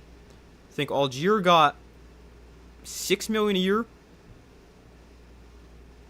Walker got, what did he get? He got 3 years, 45. So that's 15 a year, which is quite a bit. But if you can get ETN for like 8 to 10 million a year, I think you definitely take that.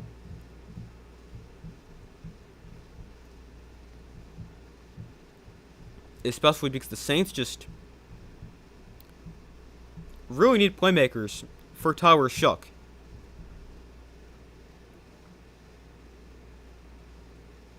Oh, there's Wan'Dale Robinson to the Titans. It takes a while. But Wan'Dale Robinson does sign with the Titans, reunites with Brian Daboll. I'll talk more about that one in a second.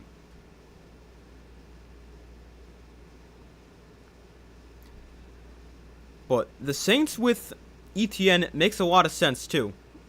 Because Kamara played just 11 games this year, 471 yards, only averaged 3.6 yards a carry. Outside of that, they had Devin Neal, who didn't do too much. And overall, as a team, the Saints just were not good running the ball. 3.7 yards a carry. As a team, 94 rushing yards a game. So getting a running back like that makes a lot of sense. And then for the Titans now getting Wan'Dale Robinson, that makes a lot of sense as well.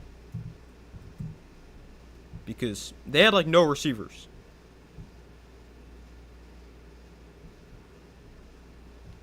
Their best receiver this past year was Alec Manor, rookie from Stanford, who had 515 yards. So I'm getting a receiver who can at least do something is definitely going to be a positive. Even though Wan'Dale Robinson pretty small and is going to be limited to the slot, it is still a smart move. He had over 1,000 yards this year. And he's a very good player. Interested to see how much they pay him, but I like the move.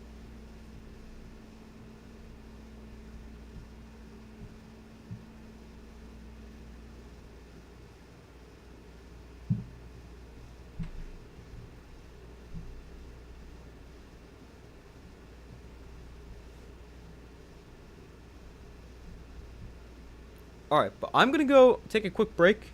I'm going to go use the bathroom, and I'm also going to go get some lunch, so. Yeah, I will be back in a few minutes, and hopefully nothing too crazy happens in the meantime. Although I just saw something come in. 4 years, 78 million, 38 guaranteed for, I'd assume that's Wan'Dale Robinson. Yeah. So $78 million over 4 years. 19.5 a year. I actually don't think it's that bad. I saw there were some rumors that he could get paid a ton. $17.5 million a year, I think, is a very reasonable price for Wan'Dale Robinson.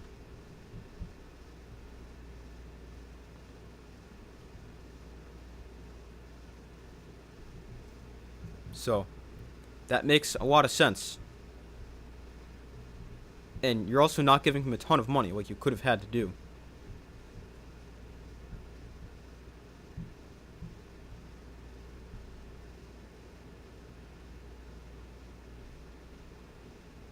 Jahan Dotson to the Falcons.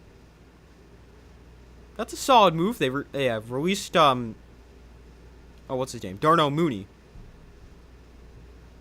Replace him with Jahan Dotson. Not a bad move.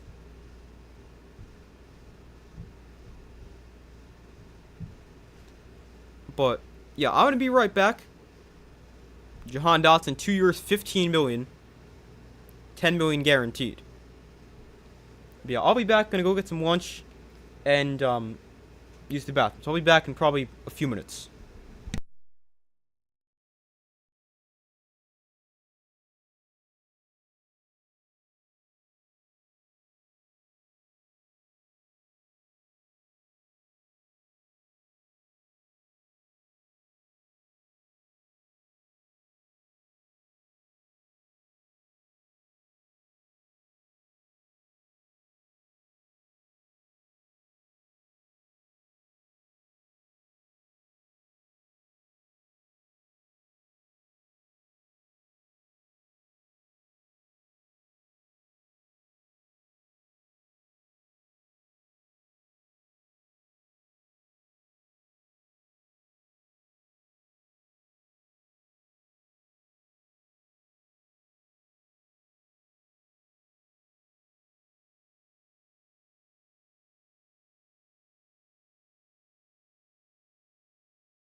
Alright, I'm back. So let's see, what did I miss?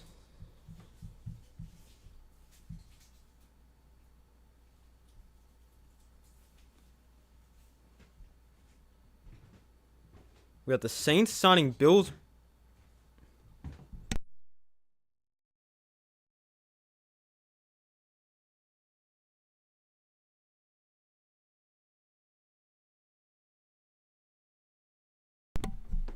Sorry, my mom just came down and turned the light off on me. But we got the former Bills guard David Edwards signing with the Saints for a 4-year, $61 million contract. That's a pretty good move. The Saints actually have a really good offensive line. So I'll post that Wendy's is hiring Geno Smith. That's crazy.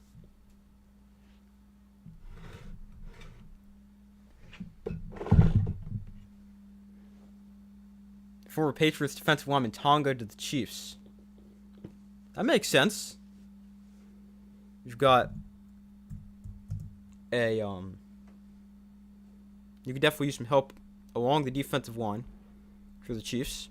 I mean, he's not the biggest name free agent, but solid player.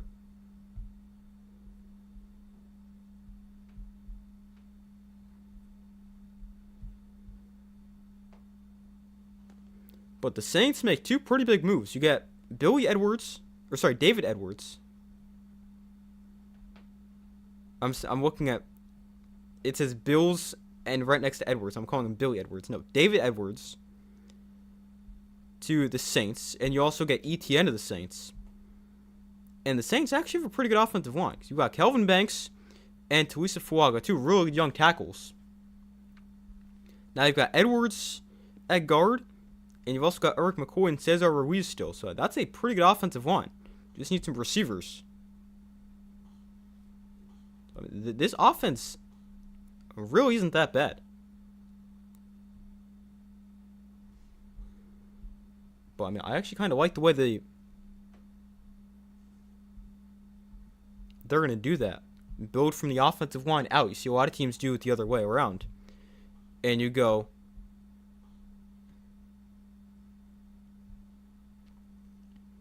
a bunch of teams go from the playmakers to the offensive line, then it kind of doesn't really work. But I like the way the Saints are doing it. Raiders staying active. Yeah, I just saw that. Jalen Nailor, 3 years, $35 million to the Raiders. That's a good move. He's been a very solid player for the Vikings. He had been their wide receiver 3 behind Addison and Jefferson.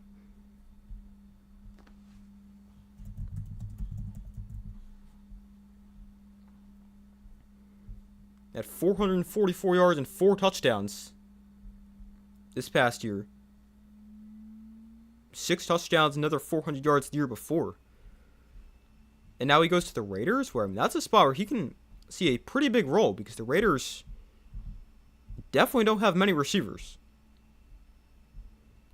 Like, they've got Brock Bowers, but that's about it.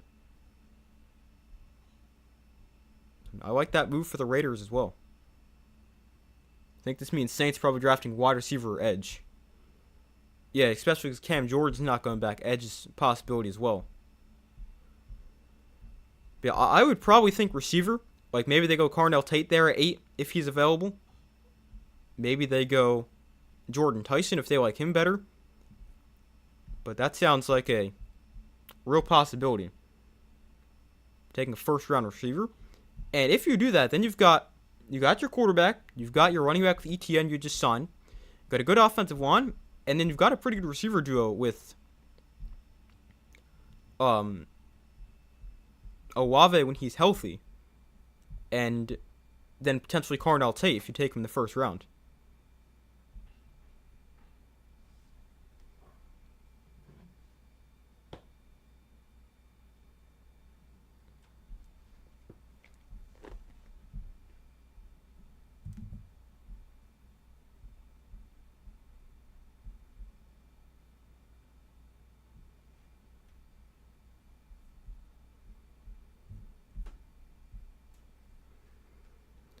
The Jets, another signing along that defensive line. David Onyemata. Hopefully I said that correctly. Falcons defensive tackle going to the Jets for $10.5 million on 1 year. So, I mean, they're really trying to fix that defense. I definitely think they're bringing in some solid players and doing a solid job.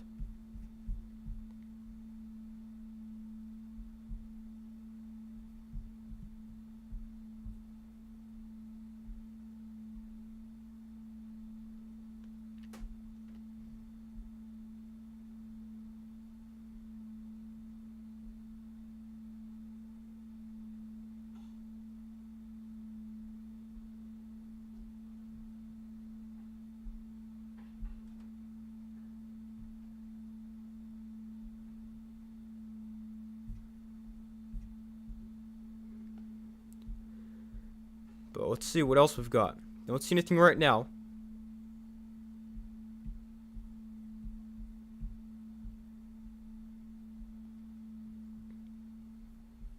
But I'm still thinking about Jeremiah Love. Saints and Chiefs both going running backs.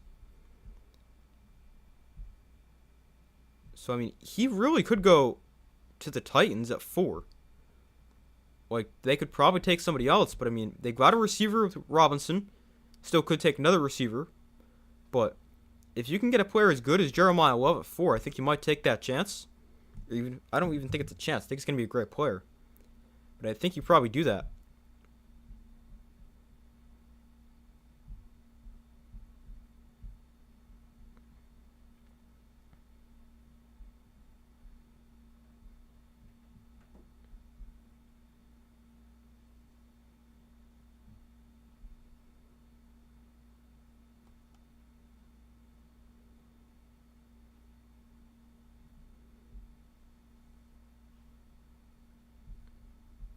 Still some good defensive players available right now. You've got some linebackers with Quay Walker, Devin Lloyd. You've got Trey Hendrickson still on the board. Odafe Owe available as well.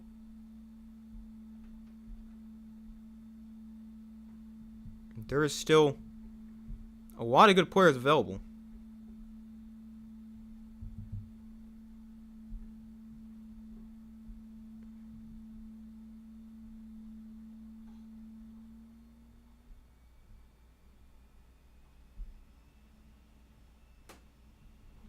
Alright, well, while it's a little quiet right now, I'm going to start eating, so hopefully you guys don't mind that.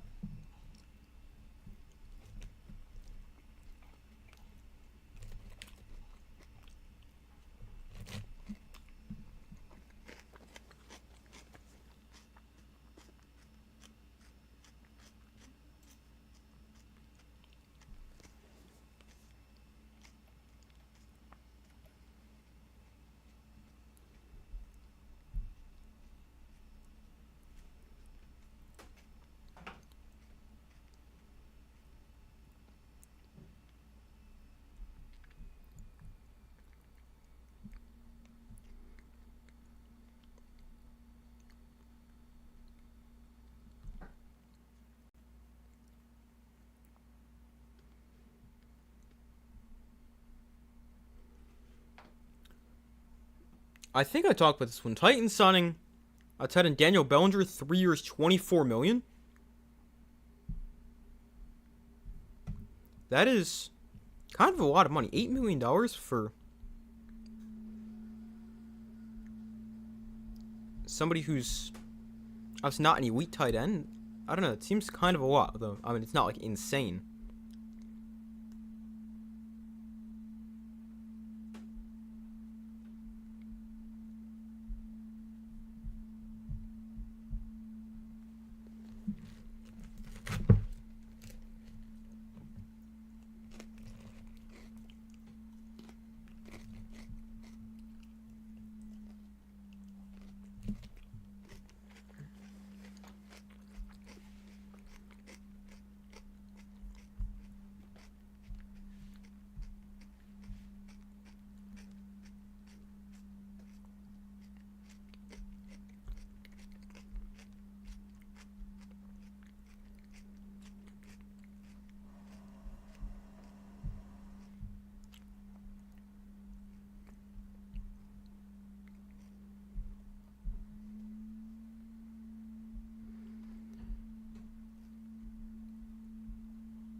But still have not seen that much recently.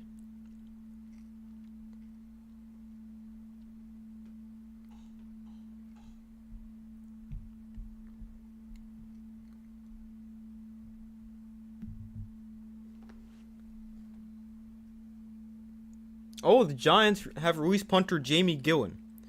That was definitely expected after they signed the Ravens punter Jordan Stout.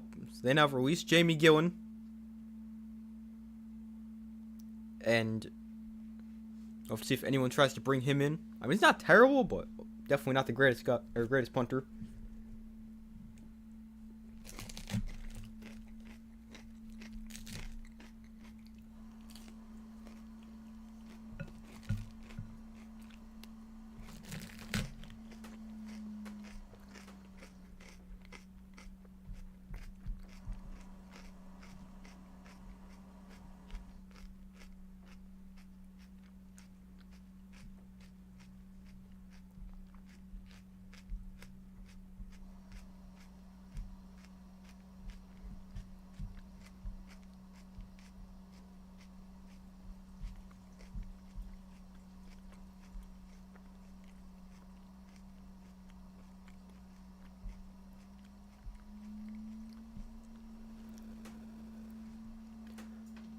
I'm also going to add Travis Etienne to this thing on the bottom.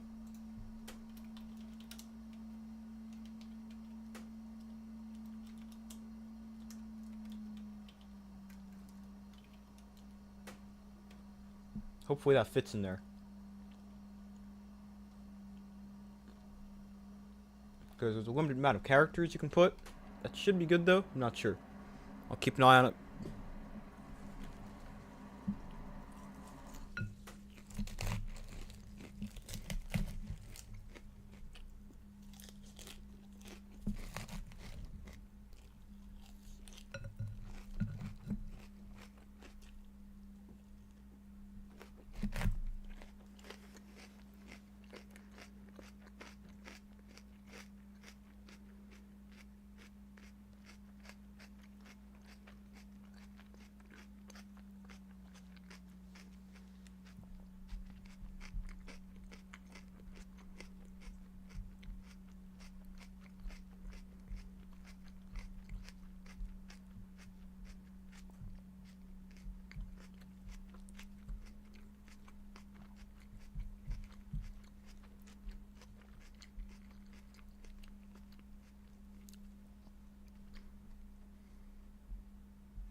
But still nothing recently. This is the one thing I was worried about when I was considering streaming.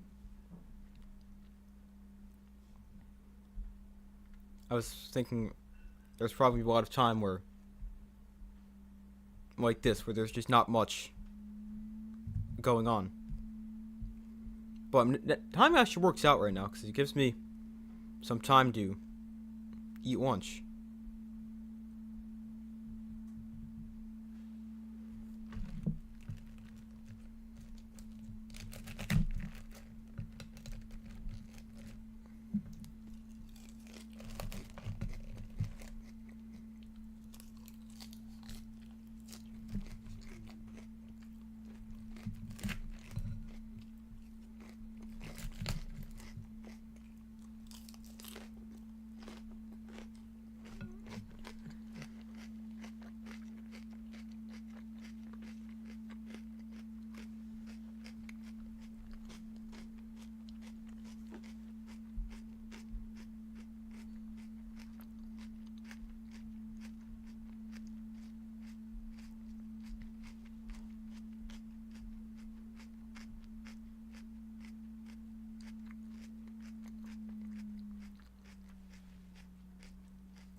But still nothing new. Still waiting for the Giants to do something. I'd like to see them go to linebacker, like a Leo Chanel. He's somebody I'd really like. I wouldn't be surprised if the Giants don't go after like a big name linebacker, like a Devin Lloyd, because I think they're gonna end up signing. Drafting drafting Sonny Styles. So I would definitely say that is going to be your big name linebacker, and then go get somebody like a Leo Chanel, who's a solid guy, but somebody you're not going to pay a ton of money.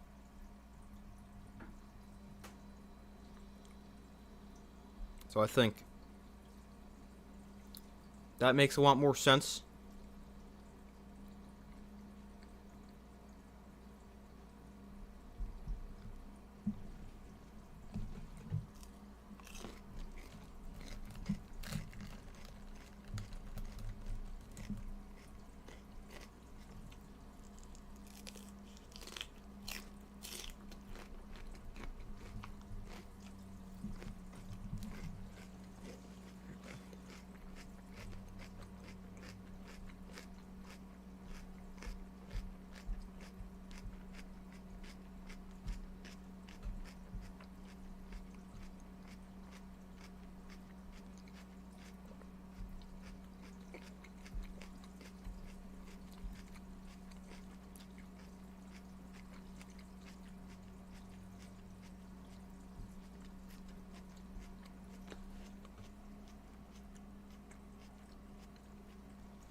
Here we go. Mike Evans to the 49ers.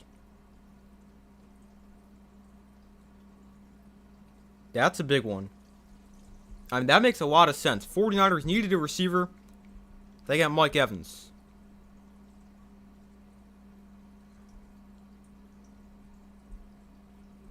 It'll be weird not seeing him with the Buccaneers, but I mean, that's a great move. Because they've got Juwan Jennings, the free agent. Ricky Pearsall was really the only guy left. So now they go out and they got one of the better free agents available. I think that makes a lot of sense. They go get Mike Evans. It's a 3-year deal. Will probably be near $80 million.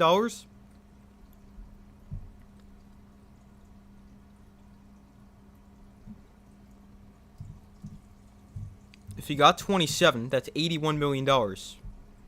He was rumored to get that before. Or that teams are considering giving him that. Or whatever.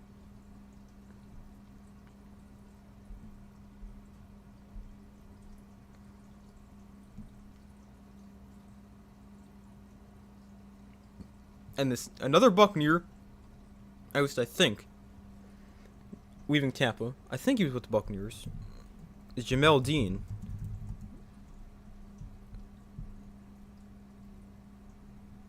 Yeah, he was also with the Bucs. Another guy leaving Tampa. He's going to the Steelers on a 3-year contract worth $36.75 million. So the Buccaneers losing some key contributors.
Well, still don't know the exact number for Mike Evans, but I'm gonna imagine it's gonna be quite a bit.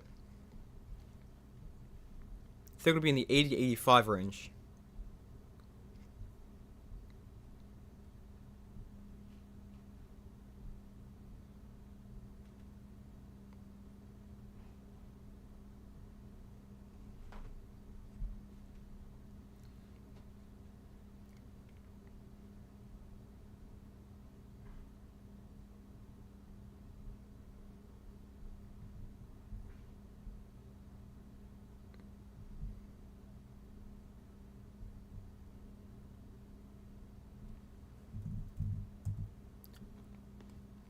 But now the 49ers getting Mike Evans makes a ton of sense. The Buccaneers, it also makes some sense they're going to move on from Mike Evans.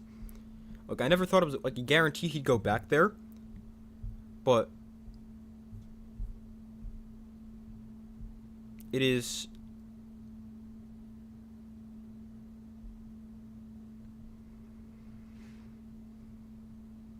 definitely going to be weird to see him not in Tampa, that's for sure.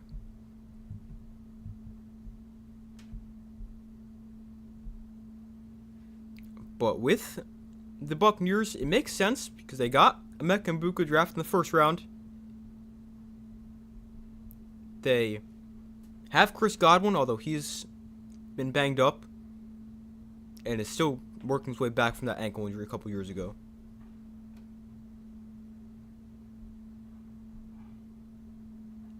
And then I feel like there's one more. Oh, Jalen McMillan, another younger receiver.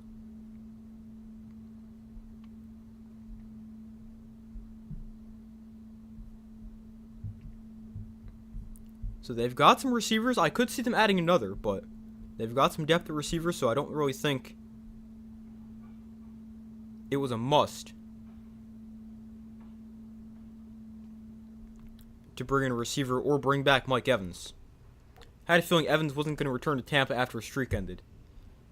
Yeah, I mean, that is true as well. The streak ends.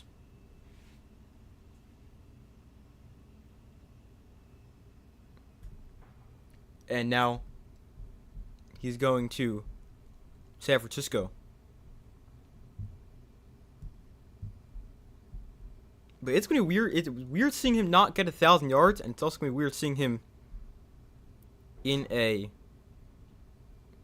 different uniform besides the Buccaneers.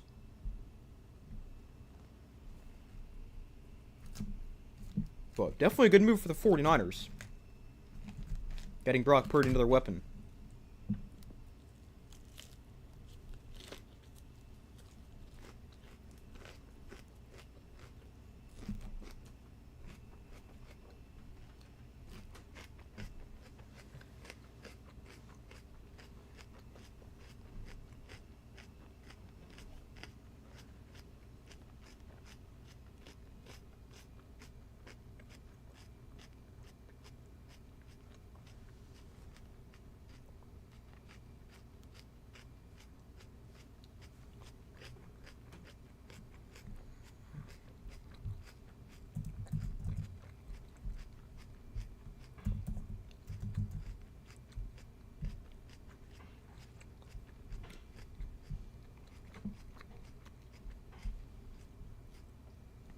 Mike Evans, yeah, I'm looking right now.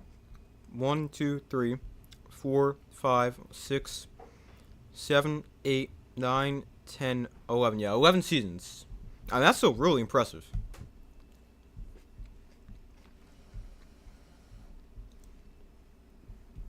And maybe he can get back to getting 1,000 yards. Because it seems like he's going to be... he's going to be a pretty featured receiver in that offense, because besides him, there's not that much. Besides him and Pearsall. I mean, you've got Kittle, but he's also worked his way off the torn Achilles.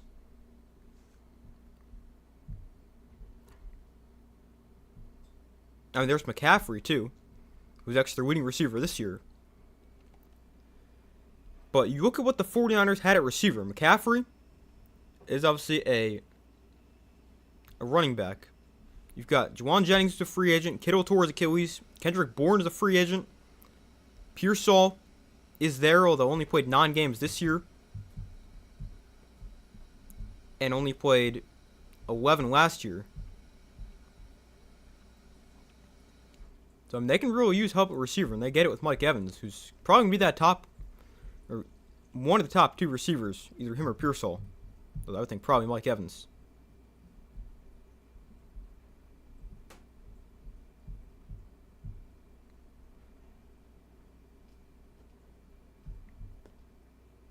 Am I using something for my face? No, not at the moment.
I'm asking because your cousin had real bad acne, and now never used anything for it. Now it's got craters in his skin.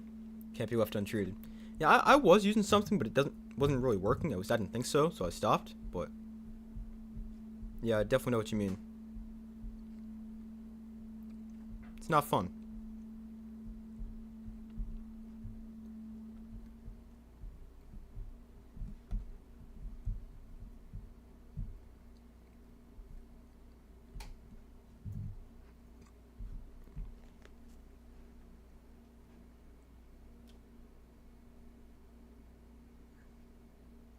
Oh, the Bears signing Devin Bush.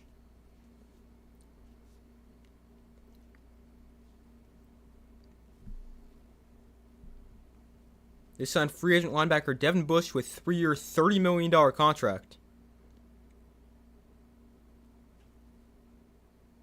So he is, I guess, the Tremaine Edmonds replacement. After they cut Tremaine Edmonds earlier this week.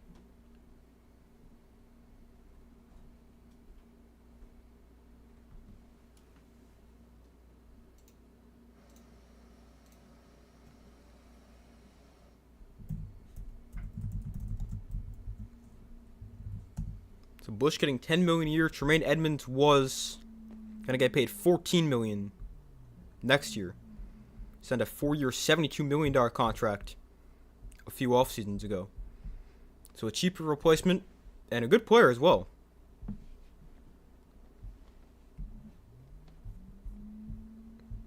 The Bears continue to upgrade that defense.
May want to consult a doctor. Don't just want anyone messing up their skin in the long run. Or just don't want anyone messing up their skin in the long run.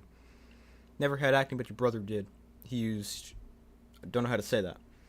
Yeah, I'll look into it, thanks. I appreciate the recommendation.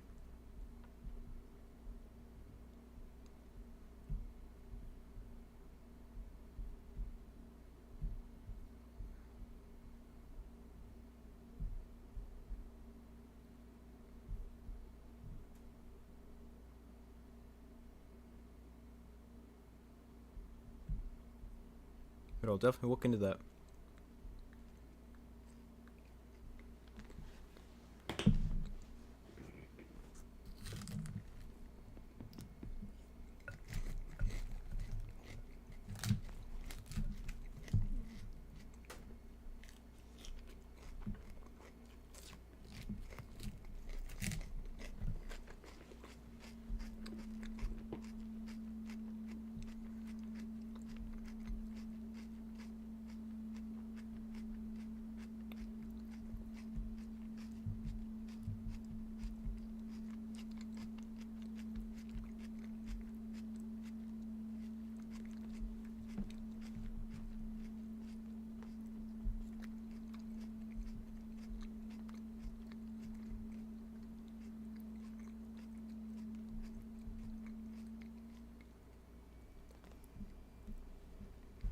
Still waiting for the Giants to sign some kind of offensive lineman.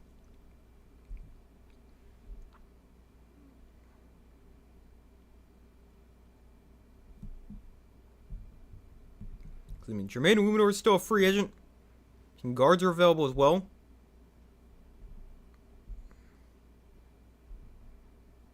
I would really like to see them go get somebody.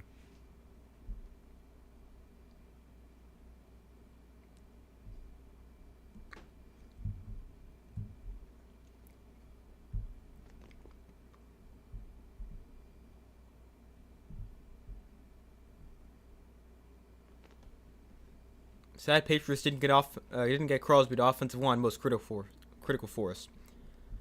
Yeah, I mean, I think receivers are a pretty big need as well. I've heard the Patriots could be interested in trading for A.J. Brown.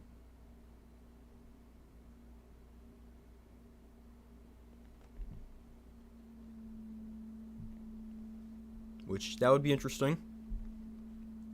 But, a good move.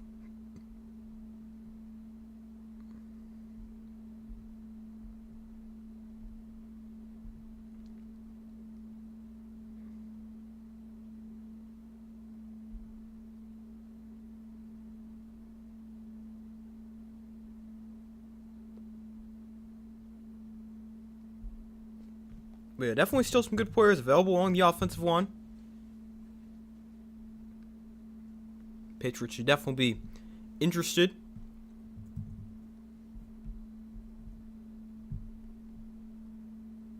Isn't AJ getting old? I mean, he's not old, but he's not that young either. I think he's like 27, 28. He's 28. He'll be 29 by the start of the next season. But, I mean, still a solid player at over 1,000 yards this year, even though it seemed like he wasn't that good. So, I mean, I still think he can contribute, and especially when a team like the Patriots, we're going to be the clear top receiver. I think it's worth it if you can go get him for like a day 2 pick, although I've heard the Eagles don't really want to trade him, and they're trying to get a lot back for him, which, with how he's been, I'm not sure they're going to get.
Thought he was Diggs' age. Not quite as old, but I mean, Stephon Diggs, similar ages. Though A.J. Brown a couple years younger. Here they want at least 2 first-round picks. Yeah, I think I read something before they want a first and a second. At least. which I mean, there's just no way they're going to get 2 first-round picks.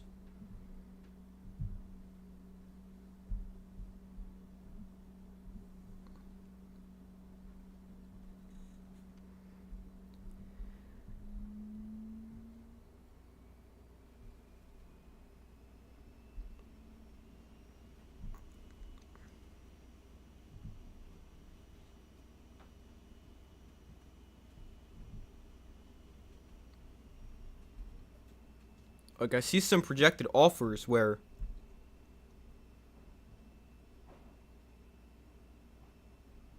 they're giving up like teams are giving up like a mid-first, maybe another pick, but they're not going to get 2 first-round picks, that's for sure.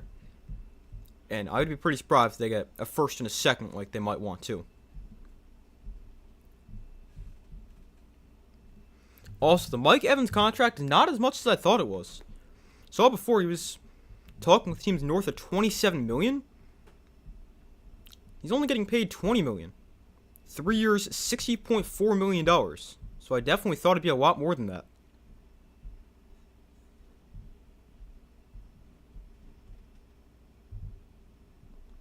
But, I mean, it's still a good move, and with like that, a contract like that, I definitely think it's worth it. Even if he's getting older and has battled injuries the past few years.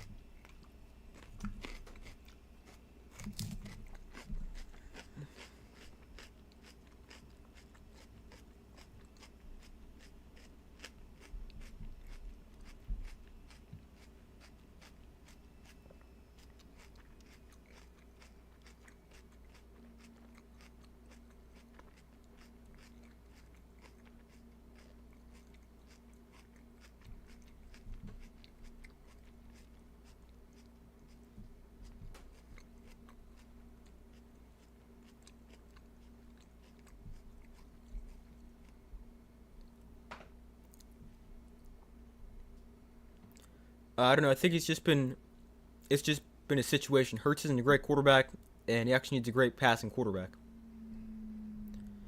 Yeah, I mean, I definitely think it is. He's still a good player, and if he gets a quarterback who can actually throw the ball at a high level, he can definitely be a good player. Like his first 2 years, when Jalen Hurts actually wasn't terrible at throwing, he had 1,400 yards both years with the Eagles. I mean, yeah, he has not had great quarterback play recently, but I still think he could be productive even with a not great quarterback like we saw this year. So if you get him to a good quarterback, he's probably at least 1,200 yards.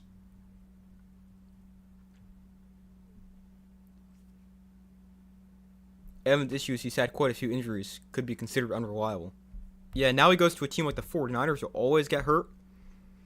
That's like the one thing I'd worry about, but if he can stay healthy, it's a great move.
May was #1 deep passes last season. Yeah, he was great.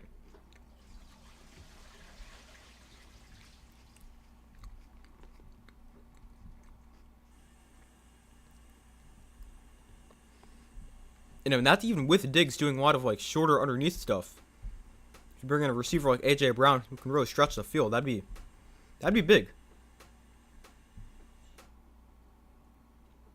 When it came to accuracy, he was one of the most accurate quarterbacks in the league this past year. At least when it comes to completion percentage, I think he actually led the league.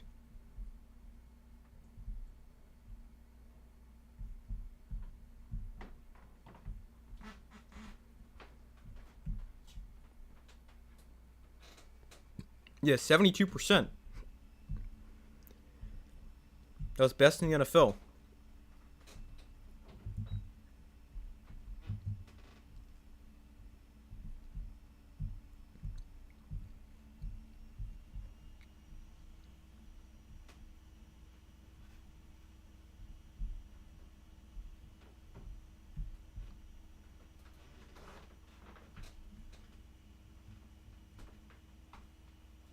He led the league in almost everything. He was really good.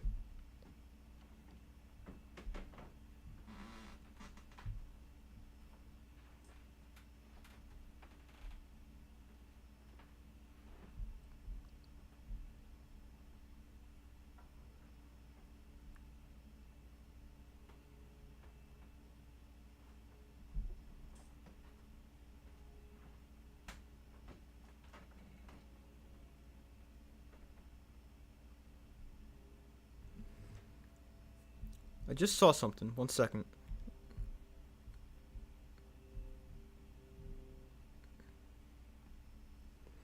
Hoping for your Giants, Dart and Skydoo can stay healthy. That's the big thing. Got to stay on the field. But I mean, if the Giants can stay healthy, they got to do a couple of things. But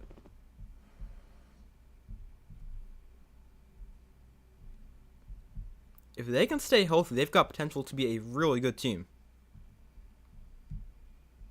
Still need to go get a linebacker. Still need to improve the offensive line a little bit.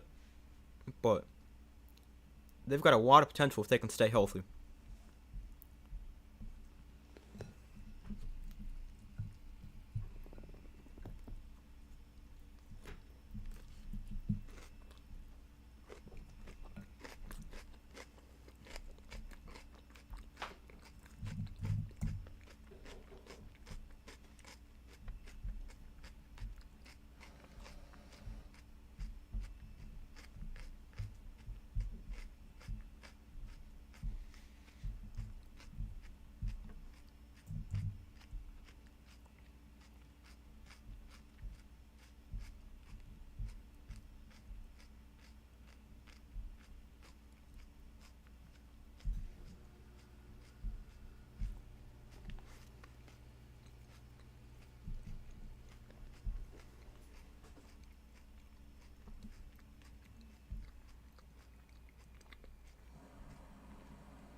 Cam Skydoo was a force before he got injured. Yeah, he was great.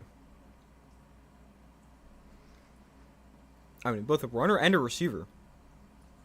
I'm interested to see how the Giants end up using Skydoo with Tyrone Tracy as well.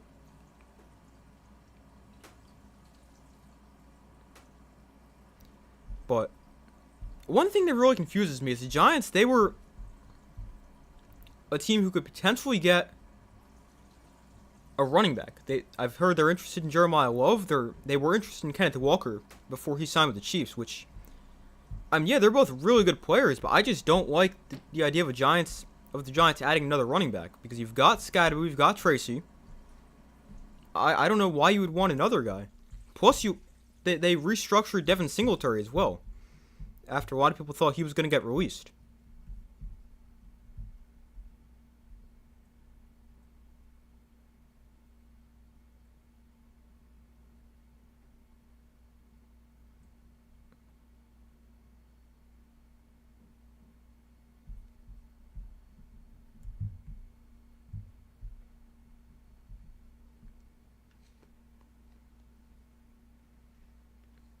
He was running all over teams. Believe if he stayed healthy, he could have led or came close to leading the league in rushing yards. Definitely a possibility. I mean, I don't remember the yards being too crazy, but he was definitely really good.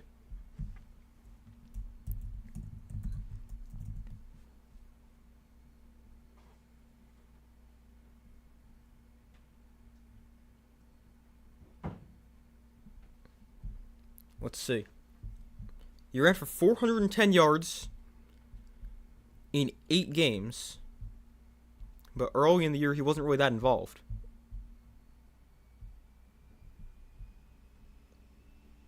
He didn't have a 100-yard game, but he was very solid. I mean, I could have seen him getting to 1,000, or pretty close to. We've got another move that is Chargers guard Zion Johnson signing with the Browns. The Browns finally do something. They go get Zion Johnson, 3 years, about $50 million, $49.5 to be exact. 32.4 guaranteed.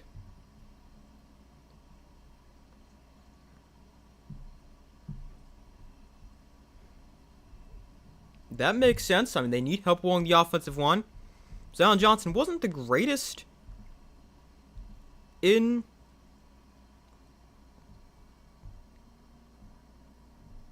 LA with the Chargers, but pretty solid player.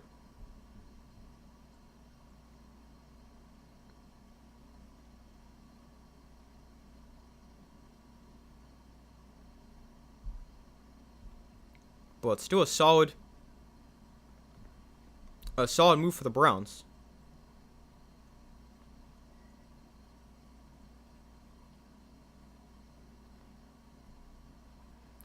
I think he should 100% be y'all's RB1. I mean, I would agree, but I also like Tyrone Tracy, which for some reason it seems like the Giants don't, because he's been really good. I mean, he hasn't been, like, insane, but he's been a good player. I think he's at, like, 800, 900 yards each the last couple years in his first 2 years in the NFL. Yet the Giants don't really like him because they're interested in bringing another running back. Plus, it seems like they were interested. He was kind of losing his role to Scadaboo before Scadaboo got hurt. I'd like to see them both play, not just one guy or just the other guy. But Tracy this year, 740 rushing yards, 288 receiving yards. And last year, 839 rushing yards, 284 receiving yards. So I think he's a good player as well. And he averaged over 4 yards a carry both times. And he's also got skills as a receiver. He was actually a former receiver in college before he moved to running back. He was a receiver his first several years in college before he got moved to running back his last year at Purdue.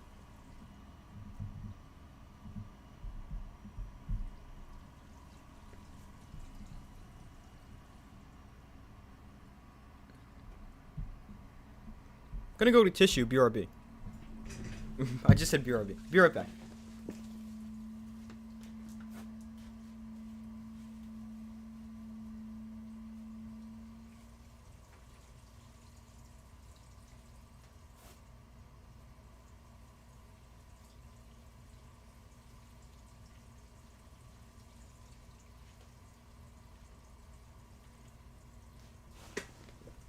Alright, I'm back.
Wasn't Kenneth Walker on the Seahawks and won Super Bowl MVP, or are you mistaken? No, that is right. He was on Seahawks. He won MVP.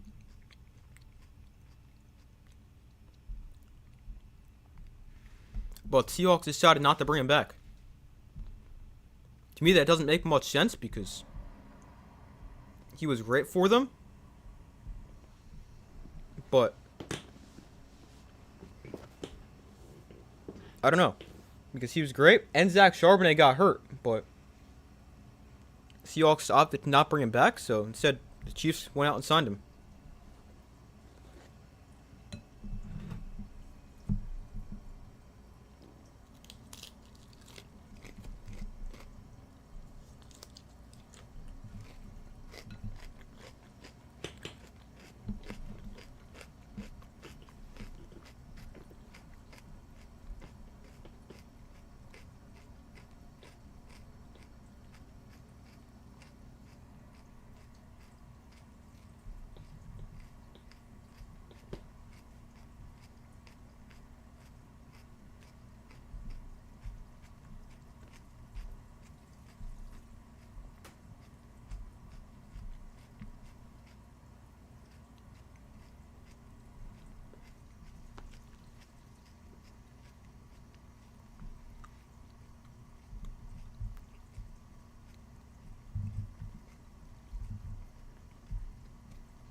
We got the Bears, or former Bears defensive end Dominique Robinson, headed to the Texans on a one-year contract worth up to $4 million. So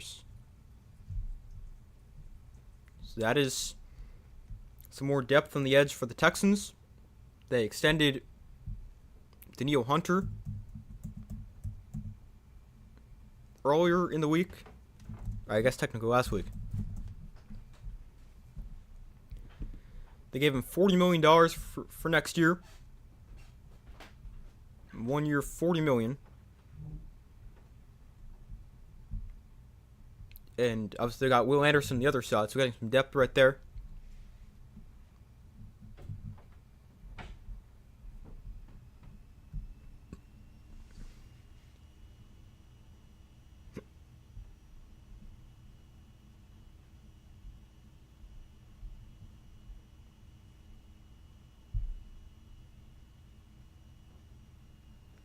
The terms come out for Evans to the Niners. Yeah, it's 3 years, about $60 million.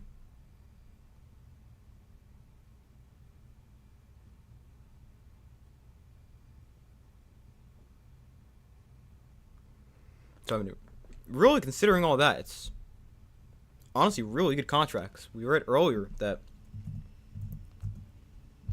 he was going to get like 27 plus.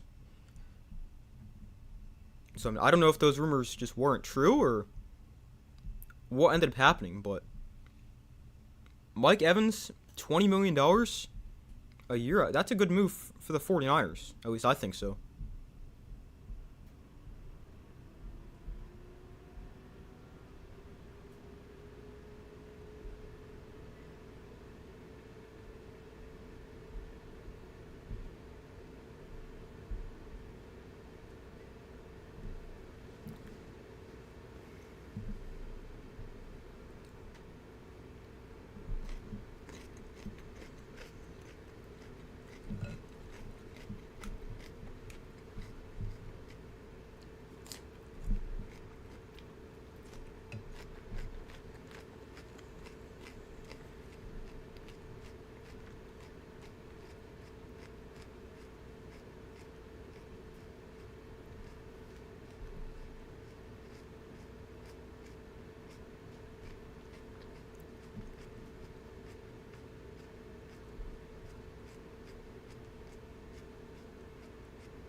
But these moves have really started to slow down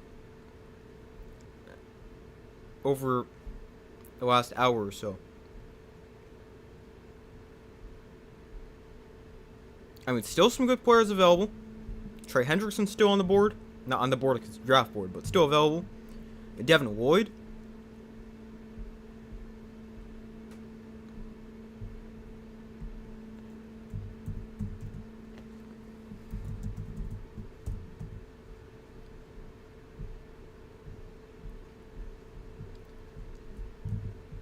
Hold on one second. Pulling up a list I saw earlier of all the free agents.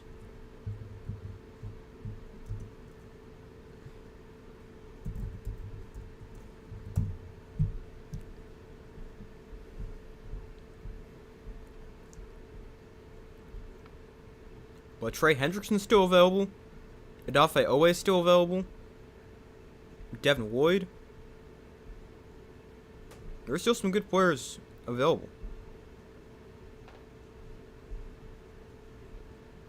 But I'd like to see the Giants do something besides... I mean, they have done something. I would like to see them do a little bit more. But at least they haven't done absolutely nothing.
But still nothing recently.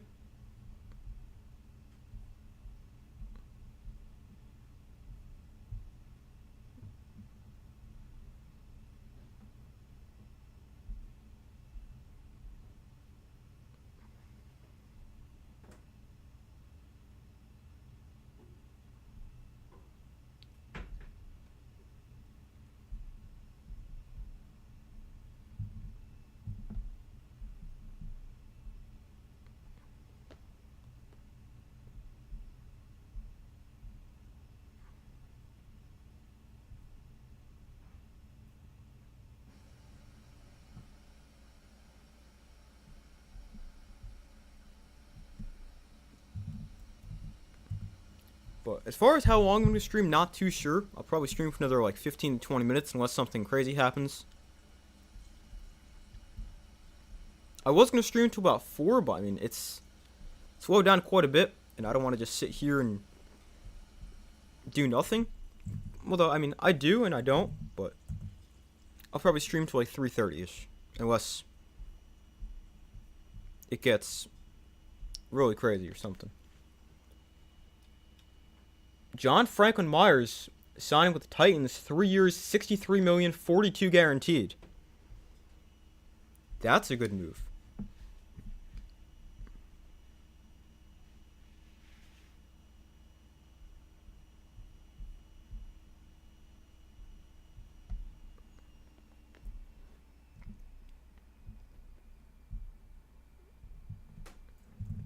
Because I mean, the Titans, they need help along that defensive line. John Franklin Myers is a little bit older, but a good player. Had a really nice year with the Broncos this past year. And now goes to the Titans, gets a good amount of money, and he gives Titans somebody along that defensive line some help alongside Jeffrey Simmons. That's a good move.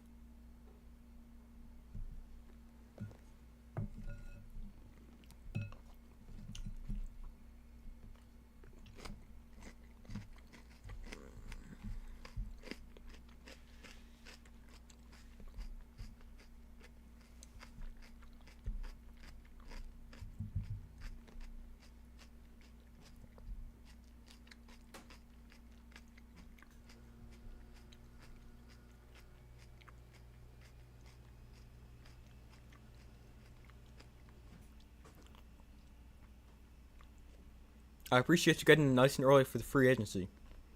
Yeah, you're welcome. I've never streamed free agency like this before, so I decided to give it a try, and I'm definitely glad I decided to do it.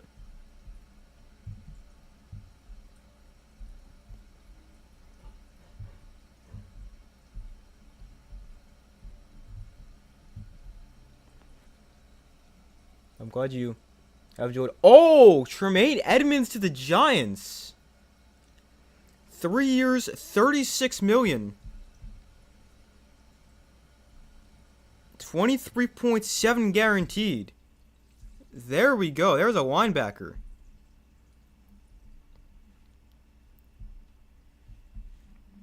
I'll take that.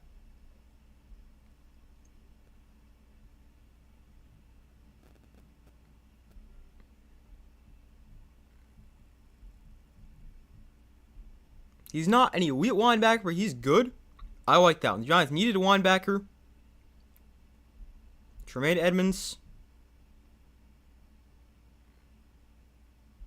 I like that one.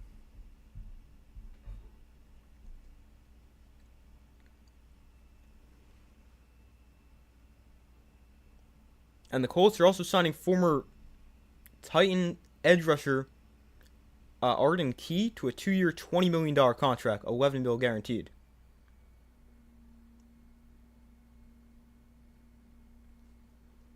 This means you're not drafting Styles.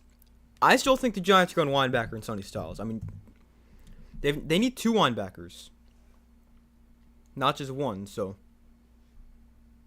Edmonds and Styles, I'd like that. Because they cut Bobby Okereke, Mike McFadden was a free agent, so I still think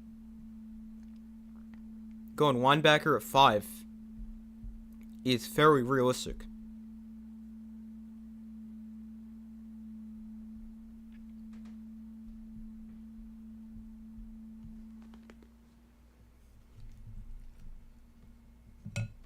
But I like that move for the Giants.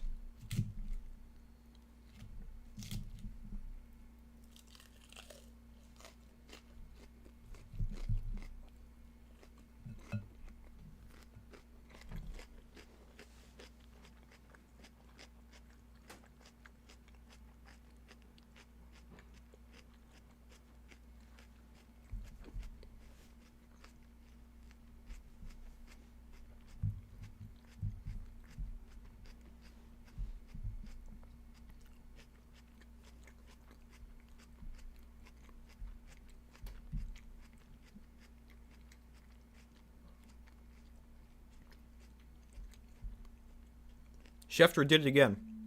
He says a player is signing a contract, but he doesn't say where.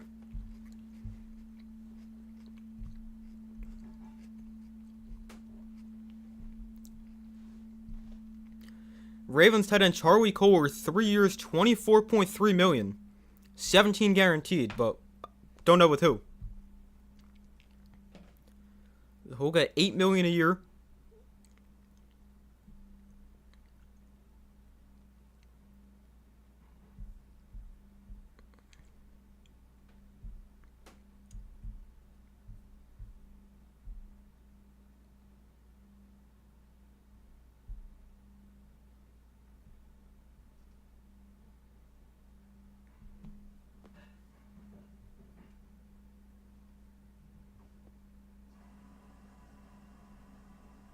I'm not sure who that's with. Apparently not the Ravens, though, because he said former Ravens. He would have said re-signing. Oh, here we go with the Chargers. Interesting.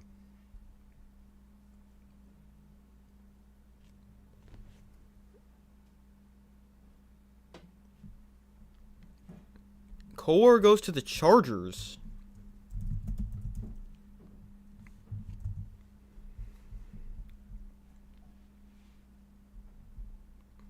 I kind of like it. I mean, he hasn't really played the biggest roles, but mostly the third tight end for the Ravens, but he's a solid player.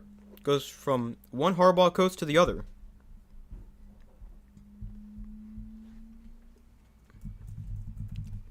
And Chargers definitely could use another tight end.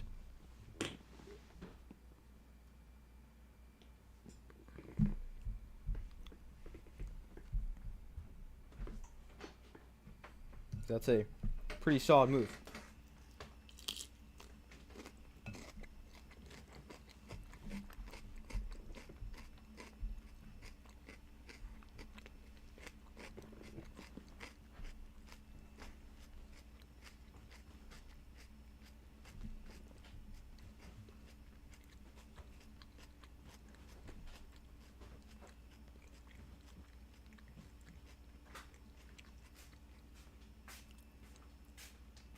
Makes sense to just cut a tight end. Yeah, I was just looking that up to see if they still had Will Dissly, but they don't. So now they go bring in Charlie Kolar.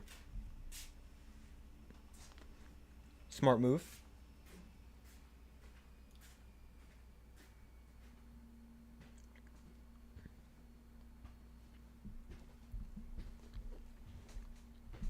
They do have Arondé Gadsden, 664 yards, 3 touchdowns this year as a rookie. So I do think he'll definitely have a pretty big role. He'll probably be their top tight end, but Kolar definitely not a bad second option. And that'll still be an increased role from what he had with the Ravens as their third tight end.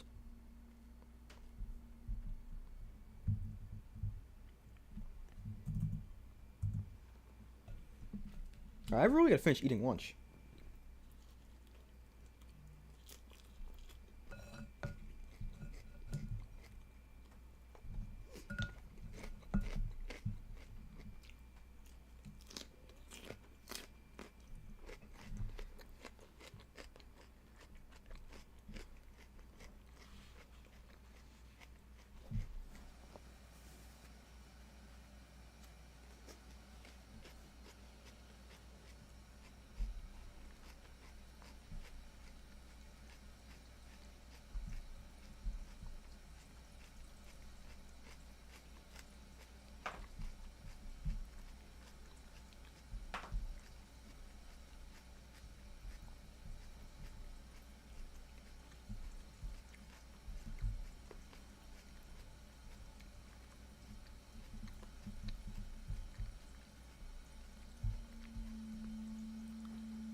This is so interesting.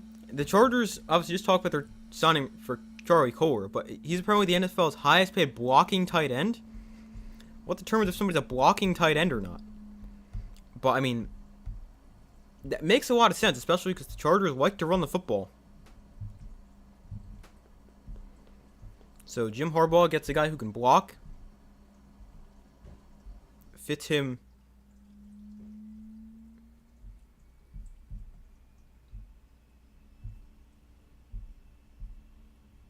It fits that team pretty well.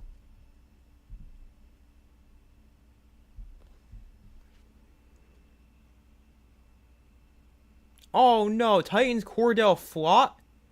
And why are the Titans stealing all the Giants? And this guy doesn't even play offense. Cordell Flott to the Giants, 3 years, $45 million, $32 million fully guaranteed. That's the third Giant to follow Dable to the Titans. So this one's interesting because he's a defensive guy. But now corner becomes an even bigger need for the Giants. I really thought they were going to get Cordell Flott back. But they didn't. And now you really need a corner. But that is kind of disappointing. He was a guy I definitely thought the Giants would re-sign.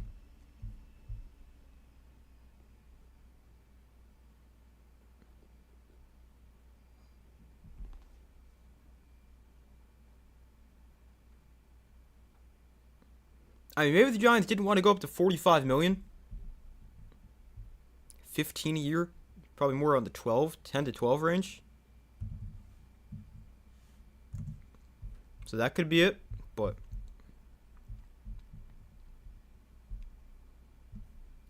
kind of disappointed the Giants couldn't get him back. He's even one of their better corners, especially this past year. But the Titans, another move. They've been very active today, and I really like what they've been doing.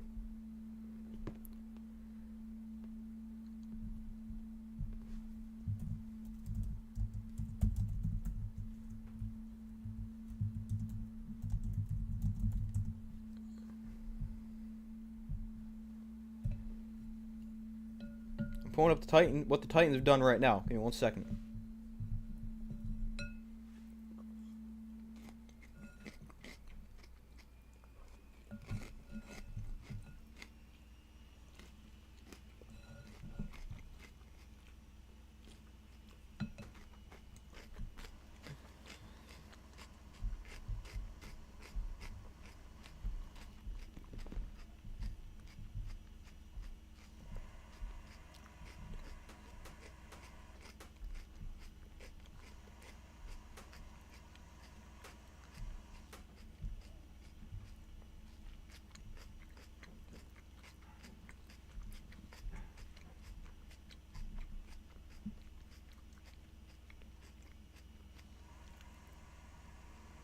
So the Titans, they brought in Daniel Bellinger, a Giant. They signed Mitch Trubisky to be a backup quarterback, Wan'Dale Robinson.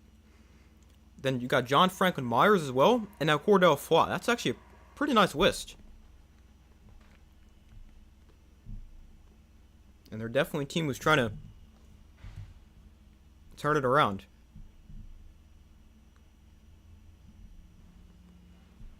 But I think they've had a pretty good day so far.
I'm gonna go to tissue. Be right back.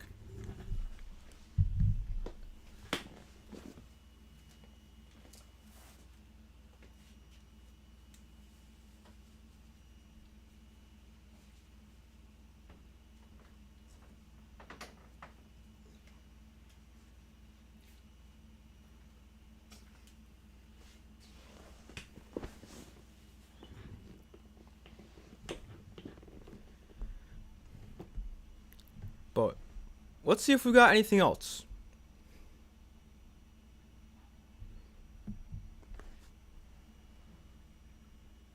The Titans with another signing, Alontae Taylor.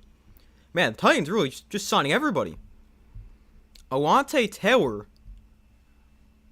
formerly with the Saints. 3 years, $60 million. That is another good move for the Titans, especially because they might move on from L'Jarius Sneed. We've also got the Bengals signing Chief Safety Brian Cook, 3 years, $40 million. Broncos are also working on bringing back J.K. Dobbins. They're nearing an agreement. Wow.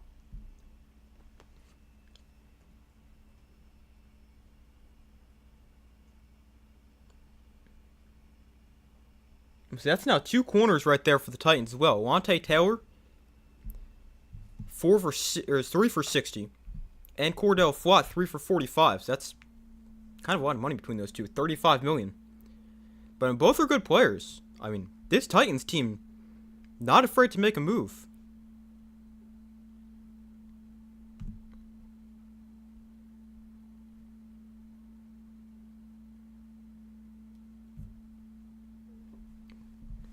I actually really like the day the Titans have had so far.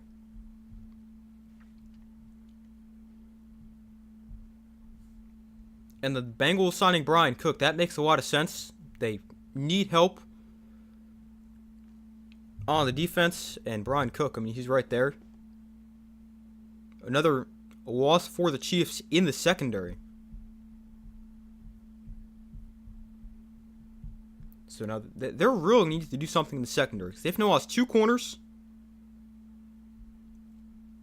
and a safety.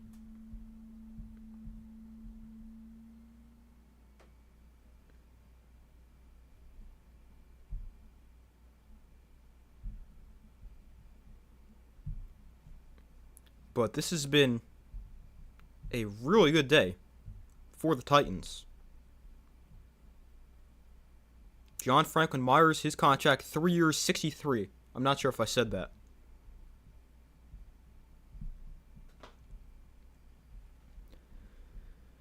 But the Titans, they're signing a lot of guys who are familiar with the coaching staff. We've got some defensive guys familiar with Robert Saleh, with John Franklin Myers, and they also traded for Jermaine Johnson earlier in the offseason. And they've got now 4 players who've previously played for Dable. Wan'Dale Robinson, Daniel Bellinger, Mitch Trubisky from when he was in Buffalo, and now Cordell Flott as well. Alontae Taylor is really the first guy who hasn't played for either of them.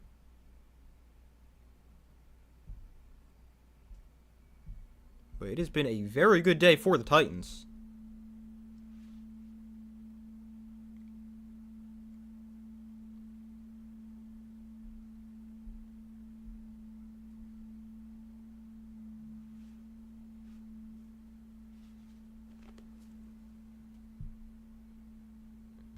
So the Broncos are re-signing J.K. Dobbins. That answers their question at running back. He was good for the Broncos before he got hurt.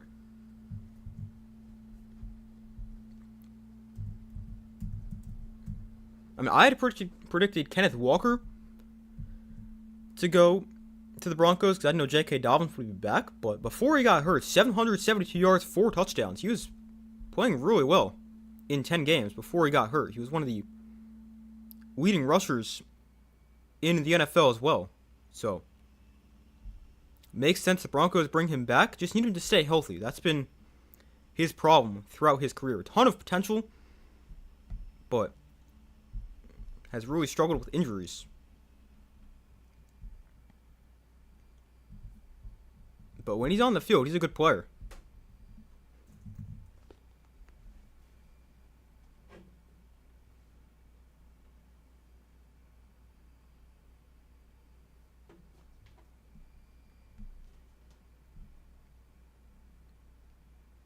Also, I've run out of space on this scrolling thing on the bottom. I don't think it matters. Like, if I extend it, that's just making it bigger.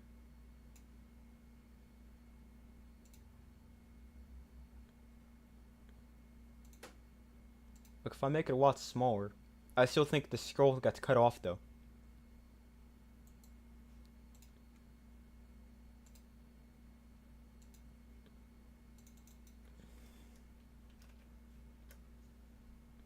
Let's see. I just sped it up because I'm trying to get to the end. Oh, no, it does. So I just have the font too big. Alright, so I'll put it to, like, 150. That could work.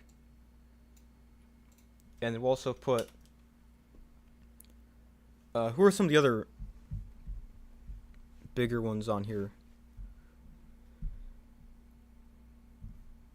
We can put...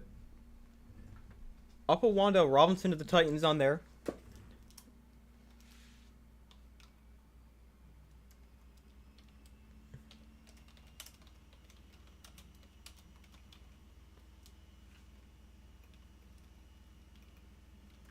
Let's see.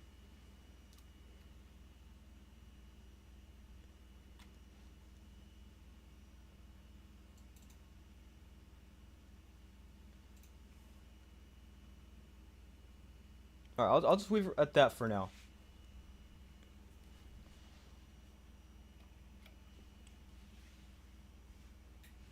NFC East been quiet besides the Giants. Yeah, they really have. Cowboys, I mean, they made a trade for Rashawn Gary earlier today, but they haven't done anything.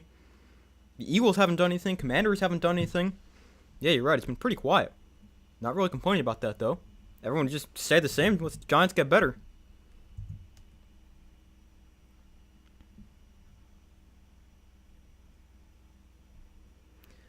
So the Titans signings, they've signed 6 players already. Alante Taylor, Cordell Flott, John Franklin Myers, Wan'Dale Robinson, Daniel Bellinger, and Mitch Trubisky. I mean, I really think they've had the best day for any team. They've also signed the most players, but they've been good.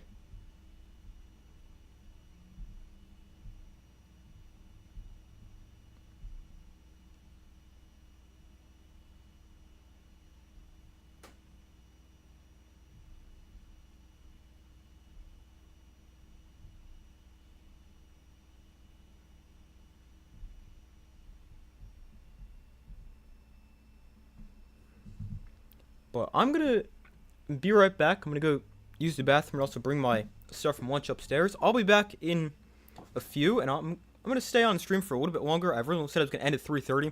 We'll go for a little bit longer, and yeah, we'll see. But I'm not going to end stream just yet, but I will be right back. I'm going to go use the bathroom and bring some stuff upstairs.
Alright, I'm back. Let's see, did I miss anything?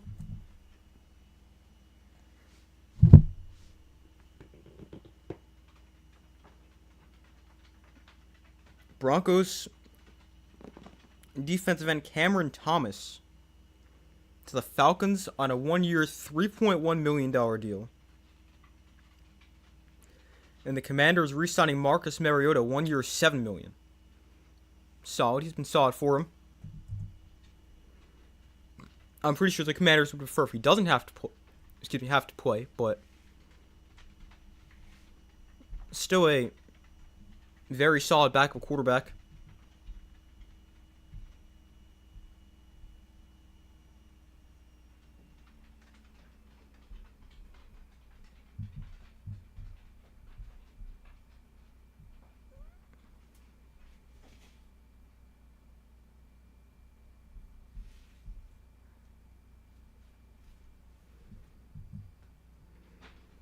Well, this is interesting. Cordell Flott was signed with the Titans, but he was expected and set to return to the Giants. And apparently this says it was as done of a deal as you can get without pen to paper.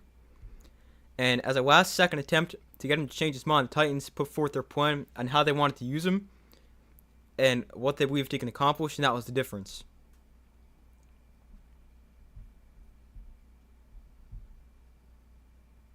So that's annoying. So it seems like the Giants were going to pay him that much. 3 years, $45 million. But apparently not. And this also says the Giants were very confident they're going to get him back. But the Titans came in and they paid him. And then, the Giants' backup plan was Jamel Dean, who just signed the Steelers. So that is not ideal.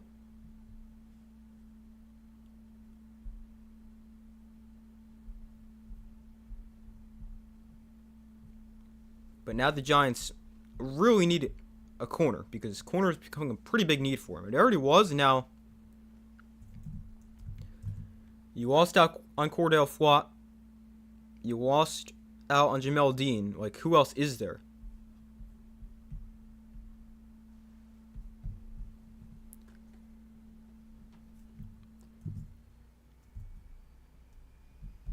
Like, if I look at the corners, I don't really think there was a ton of great corners. Jalen Watson signed with the Rams, but I don't think the Giants were ever going to pay him that much.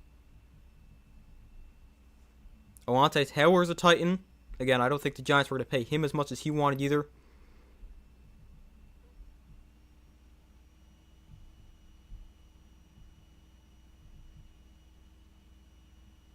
Oh, Josh Jobe went back to the Seahawks. Did not know that. 3 years, $24 million.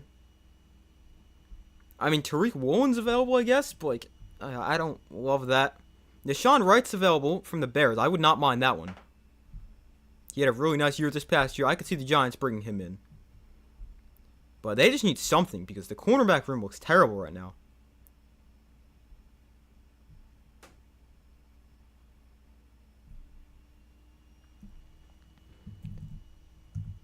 But we'll have to see what the Giants end up doing.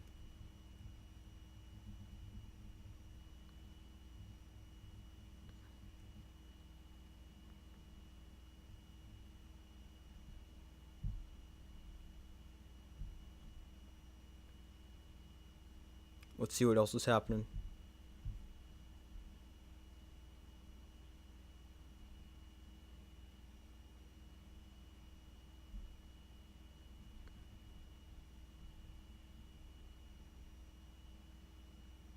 The Lions, another offensive lineman. They signed the Panthers center. Oh, what's his name? I forget his name, but they signed him earlier. And now, Larry Borom. Not really sure who that is, but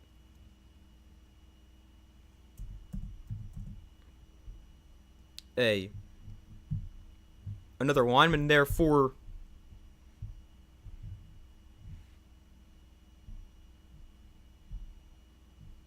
the Lions after losing. Did they lose every starter besides Penei Sewell?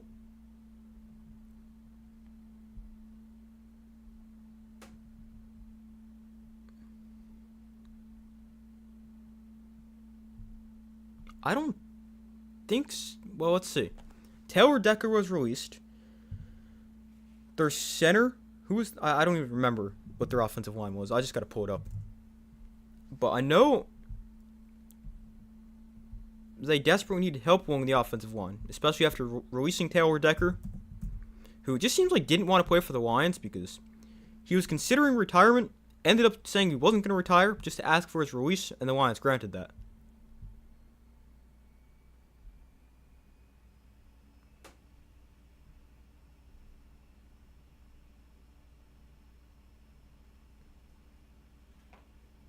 They lost quite a few offensive linemen, so seeing them sign a couple of them makes sense.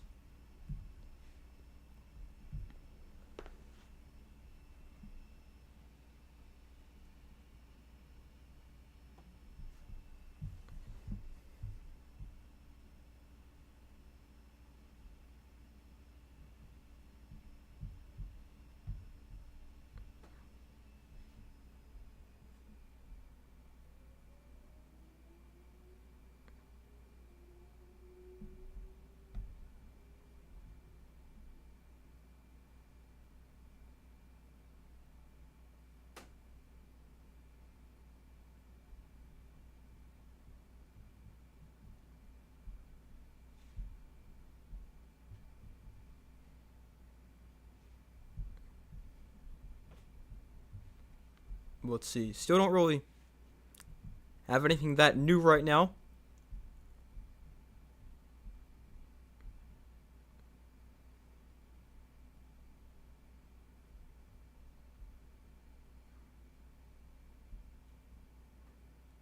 I know something big is going to happen the second I hit end stream.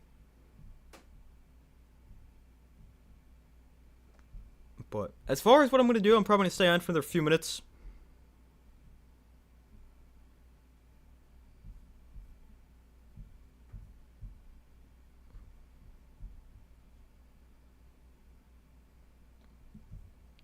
Maybe we'll go to like 350, so another 3 or so minutes, unless something big happens.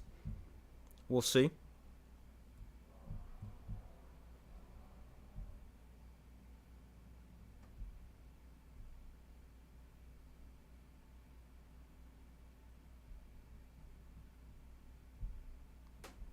But don't really see anything new at the moment.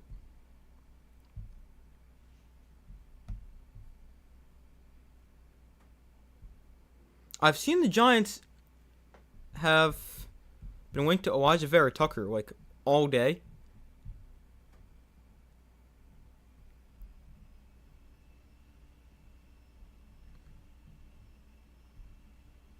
But nothing official yet, but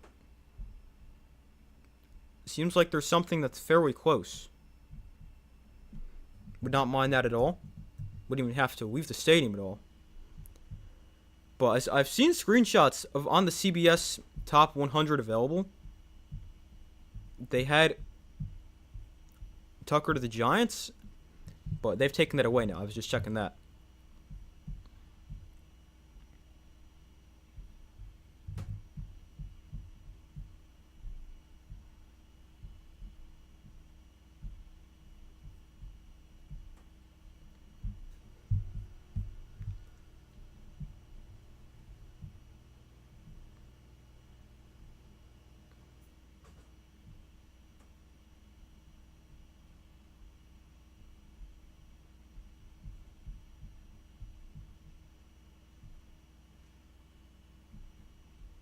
But yeah, it doesn't seem like there's anything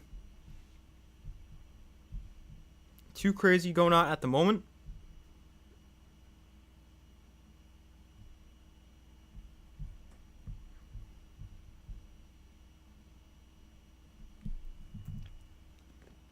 But because it's slowing down a little bit, I've also only planned streaming till about 4, but I'm going to end stream right here.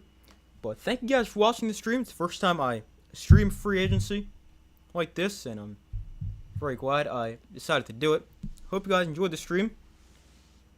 But yeah, thank you guys for watching. Hope you guys enjoyed it.